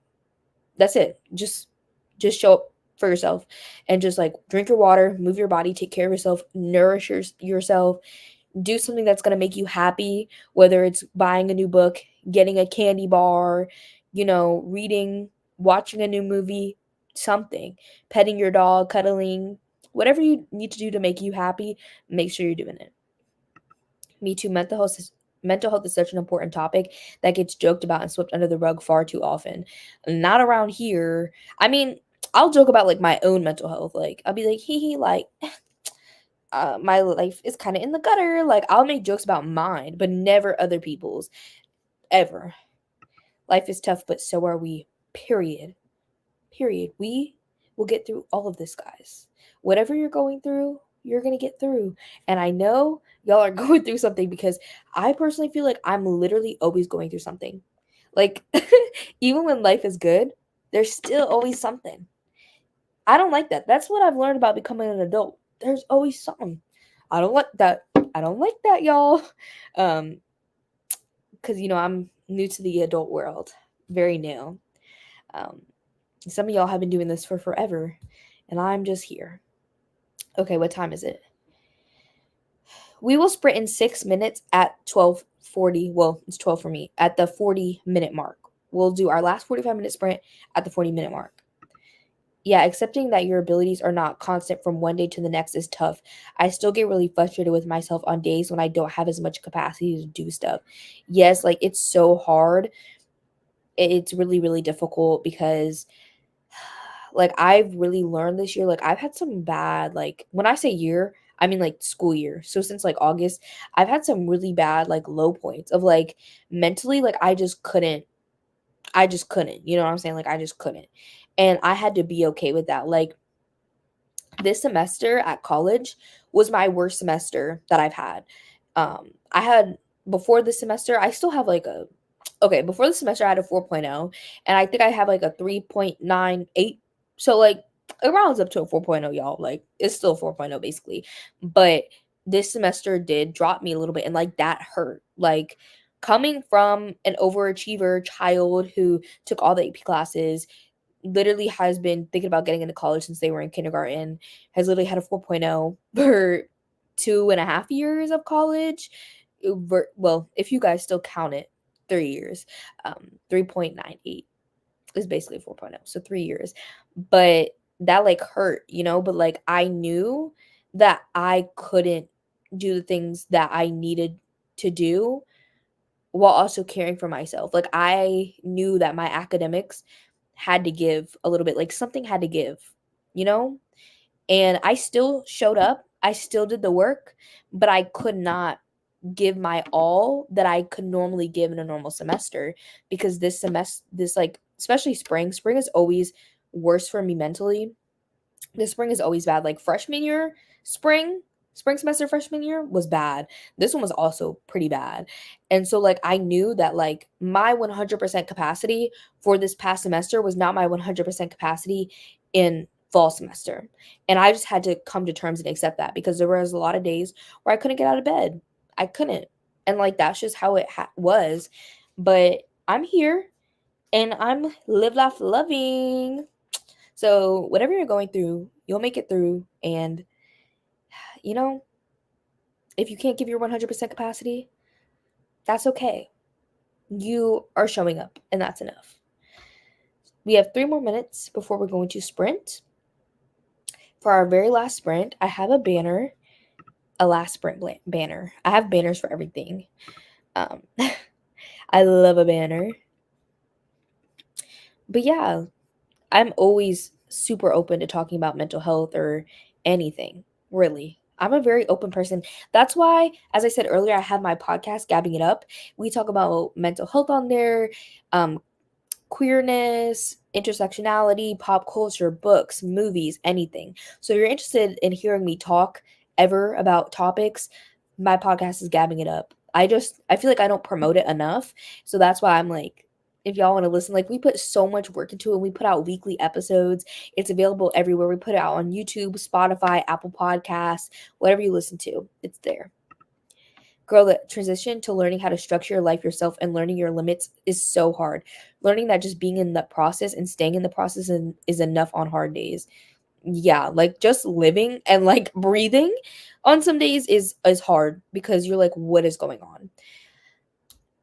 This conversation was really cathartic for me. Y'all really like validated me, and I love that. I hope I validated you as well.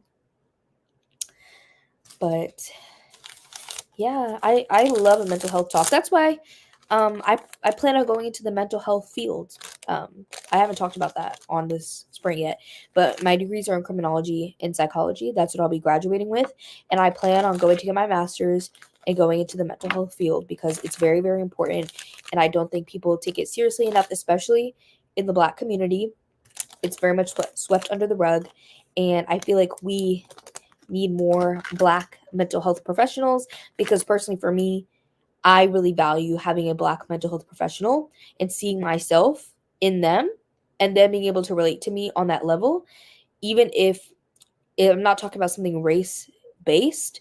I feel like there's that context that they have, and it's just like unspoken things that we know. And so I feel like we just need more in the community. So that's where I'll be. Thanks. Actually, I don't even do my hearts like that. I do them like this, but that's the emoji. You should be proud for sure. You just listed like 8,000 things you're out here balancing. No, literally. Everybody in my life is like, Deja, how are you doing it? And I'm like, I'm just chilling. I'm just chilling. You know how? By getting tattoos. By getting tattoos. I'm a tatted up girl. Tatted up girl. I have one back here. Tatted up girl. That's how I get through. And books and movies and TV and The Sims. I haven't played The Sims in months. I know that's about to become a fixation this week. I'm about to lock in. Monday morning, that game is opening up and I'm playing The Sims. Okay. That's so real. I need to get another tattoo soon. I have 13, I believe, but I had them in,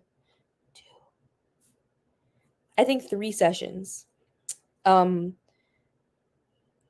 4 sessions. I had this one done individually. I have one on my sternum that was done individually.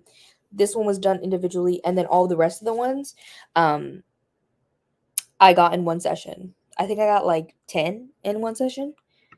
I also need more ink. I have 8, but have ideas for like 100. Yeah, that's real. That is really, really real. I need to make an appointment to get more, but I know my tattoo artist is going away in July. But honestly, I don't like getting tattoos in the summer, because then you can't like go out in the sun, you can't go in the pool really, or like the beach. So like I like to get mine in the spring and the fall and like the winter. So I just got most of these in March. So I will probably get more maybe September, August, September. I've only got 5 so far, but I'm in a constant state of wanting more. Me 2. Maybe I'll do a tattoo tour on something one day. I feel like I don't have enough. Y'all think 13 is enough to do a tattoo tour? Maybe if y'all want it, I'll give y'all a tattoo tour after this sprint. Let me know if you want it, and I'll give y'all a tattoo tour. But we are going to sprint. I know it's not. We're 2 minutes, 1 minute, 2 minutes past, but that's okay. Let me put myself where I gotta be. Okay, we are going to do our final sprint of the night. I really appreciate y'all for being here, especially the ones that have stuck around basically the whole time.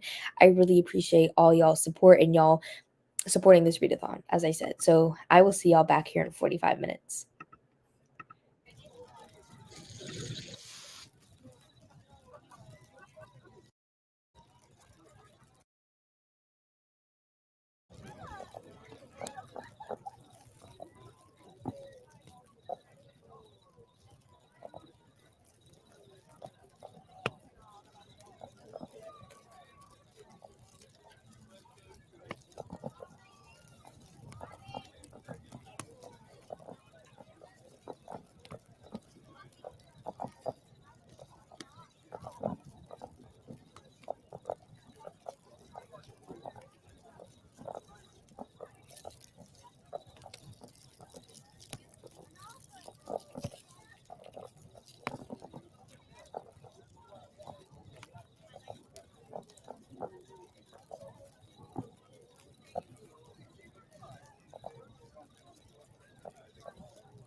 Oh God, sorry.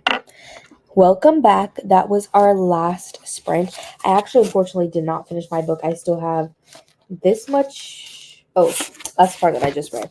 I have this much left. I'm definitely gonna finish it tonight, just off sprints, because I really desperately want to take a shower. I have um a little less than 30 pages left. So yeah, but the reason I did not finish was because I decided to eat something, because as I said in the last part, I was nauseous. So I decided to eat something, and I can't eat and read, or like eat and listen to an audiobook. Like I need to visually see movement.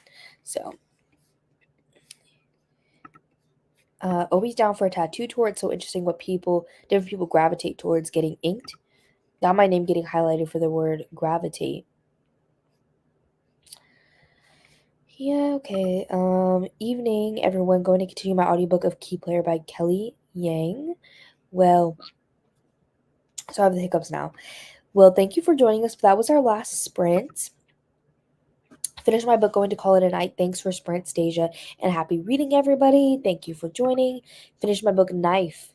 It's a nonfiction memoir slash essay about the knife attack he survived a couple years ago. That's really cool. I've never heard of that. Read a few chapters of Butcher and Blackbird. That's one of my favorite books of this year so far. I love that book. Okay, tattoo tour. So the first one that y'all can't see, I'm not trying to flash y'all, I promise. I have a little snake right here. You guys can kind of see it, but it's a moon and it's a snake. It's on my sternum. So I have that. It's very, very amazing and detailed. So that's that. That was my second tattoo ever. My first tattoo was this one. It says Lumos. It is a Harry Potter spell, which I know we don't like J.K. Rowling, but I got this before she was canceled. I got this when I was 16, so 5 years ago, and I got it matching with my sister, so I don't regret it. And then my third tattoo after my sternum was this eye. I really wanted to get an eye on me. I plan on getting more eye tattoos because of Eric LaRocca's book Things Have Gotten Worse Since We Last Spoke. That is one of my favorite novellas slash books. And there's a line in there that's like, "What have you done to deserve your eyes today?" So I have this eye with a tear. There you guys go. And then I got the rest of my tattoos all at once. So right here I have this lava lamp with planets, because I love planets. And there's also a song that I really like called Saturn by SZA. I have a lot of SZA related tattoos, but it's kind of for that, and I also just like it. And my tattoo artist, she did not do this one or this one. She did all the rest of them, including my sternum, and she is so detailed, as y'all can see. Like, look at the shading on those planets. And then I have this one, which is just a barbed heart. You know, you got to guard your heart in this world. Let me get rid of the comment. There you go. And then I have this melting clock right here. It's for Broken Clocks by SZA, but this is actually, I think, an art. Like, it's from, like, an artist. Like, an artist has done melting clocks before as well, but this is for the song Broken Clocks by SZA. Then I have this Fear on Fire, because, fuck fear, but also my boyfriend has this matching with me now. So, yeah, and then I have this little knife with hearts, because it's supposed to represent my love of horror. And then I got this little shark tooth, because I was obsessed with sharks as a kid. I love the ocean. So that's why I got that one. And then I have this little locket that has an M in it. That's for my mom. Her name is Michelle, and she's also mom. So um, that's why I have that. And I put it right by my Apple Watch. So when I like go to look at it, I see it. And then of course I have this very basic. I feel like a lot of people have this tattoo, but it's a ghost holding a book, and it kind of connects the stars, like she connected them through my ditch, if you can't see, to this one. And then I have this joystick.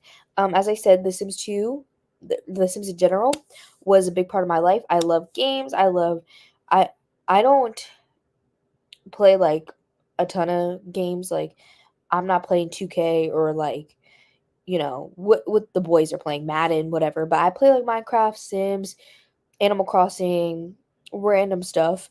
Um, but also this is for a song Playing Games by my favorite artist, Summer Walker. So I got that. And then my last tattoo is this one, which is Still Growing. And it's this little girl holding herself. It has a peony in it. If you guys can't see, hold on. That's a peony because that is the one of the birth flowers for the month I was born, November. But of course, we just talked about this, how I'm still growing and I have a lot of growth. So those are all my tattoos. My first tattoo was a shark tooth in almost the same spot. That's really cool. Salvador Dali is the artist with melting clocks. I'm sorry I don't know. I'm sorry, but thank you for informing me. I was actually looking up tattoos by artists. Like people will make tattoos, like draw them and post them on TikTok or Pinterest of like these are tattoos or based off these songs by artists or whatever like that. And so I saw somebody do this tattoo for broken clocks and that's why I got it. And then when my tattoo artist was placing the stencil on me, she was like there's an artist who did the melting clocks and someone else got it tattooed because of that. But that's not how I originally saw it. I'm a November baby too. I'm a Scorpio as well. I don't know if you're Sag or Scorpio. My mom and I are both born in November, but she's a Sagittarius and I'm a Scorpio. So, yeah. But thank you guys so much for joining. I really, really appreciate it. Thank you guys so much for supporting Lexi and me and all the other creators in this readathon. It's such an amazing thing for y'all and for us. We absolutely love it. And I really hope to do more sprints later on this month with y'all. And of course, Lexi will announce it in the Discord and everything like that. So I can't believe we've been here for 6.5 hours. I have not done. I was born November 20th too. We're birthday twins. I've never met a birthday twin before. Wow, Laurel. We're twins. Scorpio here too. Scorpio. Shout out to Scorpios. Hobbies of Steph. That's your birthday too. We're birthday triplets. Ayo. Let me take a picture of this because this is crazy. Y'all, we're birthday triplets. Yeah, that's really cool, actually. That's really, really cool. But as I was saying, thank you guys so much for joining. I really appreciate it. And thank you guys for motivating me. And I plan on doing more sprints, and hopefully, y'all will be able to show up. And there are going to be plenty other sprints throughout the rest of the month. Let me see. I mean, y'all can look at the Discord as well. But really quickly, there's going to be sprints at 12 p.m. tomorrow with Sarah. Those are the next sprints. And then there are some on Monday at 7 p.m. with Mel. So if you don't have no plans for Mother's Day or it's just really early in the day, sprints will be happening for the next couple days. So thank you guys so much for joining. As I said, I really appreciate it. And I will see y'all next time. If you haven't subscribed already, I'd really appreciate it if you did. So yeah, thank you guys so much. Have a good rest of your night.